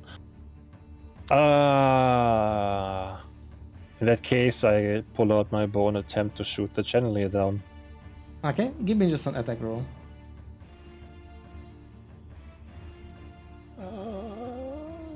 Don't die. It's just a chain. It's very small, but it's a chain. That's what she said. Oh yeah, you hit the chain and it will fall off. You can see the chandelier plummeting downward as well and crashing onto the floor. There is no sign, however, of anyone else landing or making any sort of like clue that like, you know, like a groan or a moan that like it hurts itself. But the chandelier fell down and crashed into the floor.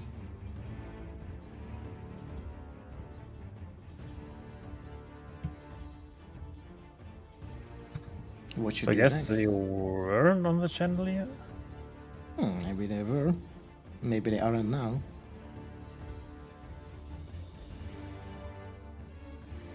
You have to be quick. I mean, can I look around, or both look around and use my other senses without being too specific? If I notice anyone around me, You can give me a survival check.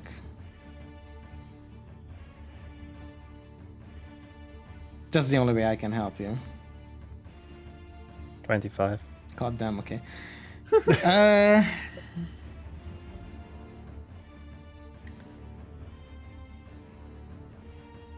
so you notice that there is a little bit of a thump, not really close to you, but like still on this hallway, on this floor. And it is, you can see the footsteps on the ground, like, because it's very rushing. It's like dashing basically, and it's literally rushing inside where Augustus came out from, like a couple of seconds ago.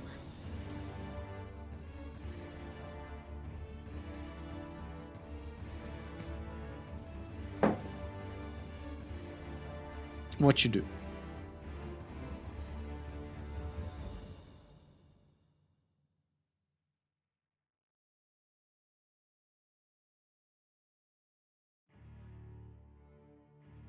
Are you asking me? No, I'm still asking Click. Okay. So they went into the room, Augustus went in, and I'm just wondering for... No, Augustus Into came the out room from I went there. out of. Yeah. Augustus came out like a couple of seconds ago. Congratulations. Yeah, but to me it just was sounded like it was phrased they were going where he came out of, so it's like he came out, they tried to go in, and just trying to... Okay. Well, anything you do, or I'm not sure where they are. you can skip, or you can just shoot whatever plane spray with disadvantage if you wish. There is no clear line of where they are. I guess I'll just shoot in that general direction. Okay. Go with disadvantage.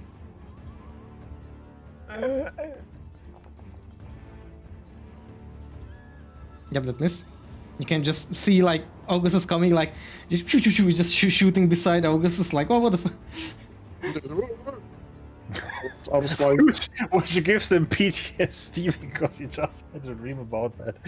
Oh, yeah, true. That's I true. mean, there were arrows, but still. Okay, do I have a skill that lets me summon spirit animals so I can get some panthers in here? No. Do a I second think shot I'm not. if you want to. If you don't want to, then you can skip. Okay, I'm fighting again with still with disadvantage. That will miss. Yes. Okay, Augustus. You see the arrows shot by you. You have a general idea that like why Click is shooting behind you, but you don't have a clear sense of like where this target could be. I trust the arrows and continue running because it's better for apes together. They're strong. So I just see the arrows. I go, oh shit, they're behind me, and I keep running forward. Oh, It's okay. better for apes to stay together. That's the reason you're running away. Okay, I see. I'm running towards B. Okay, so you run toward B. Okay. Anything else you wish to do? Me? I mean, I'm running towards B. Okay. So nothing else? Would you like to run faster? Just No. asking. Just asking. Okay. That's it. Yeah. Yep. Okay. You guys hear the window in Augustus's room just crash, And the That's right. and the combat is over. Fuck. I'm gonna Should go have back from the started very end. blasting. You should have The- started blasting. The one Okay. survivor. So you guys have one choked out, one unconscious, and another unconscious on the floor. Who also revealed itself when it fell down with the Shender and missed the other one. Okay, let me quickly make a note. That will be the end of the session. I wanted to make that fast, but I had this DC problem. I wish to do this faster. There are a couple of that, yeah. Hold on. Just.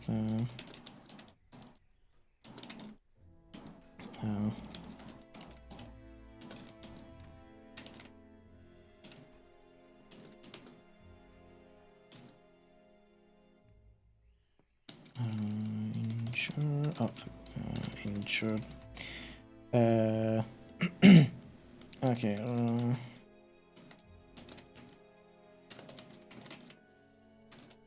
Okay. All right. Okay. Well, yes. That was the session for today. Well, I hope it was something. Thank you, Noxy. So. Yeah. It's nice that we could get it in as it's Saturday didn't work out, even though it was shorter. Yeah, it's fine.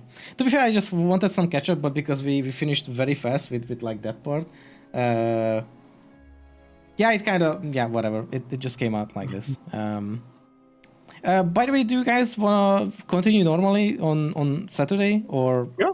Okay. Saturday is fine for me. Okay. Yeah, okay. Okay. Honestly, the session wasn't that much shorter than normal. It was just half an hour shorter, technically.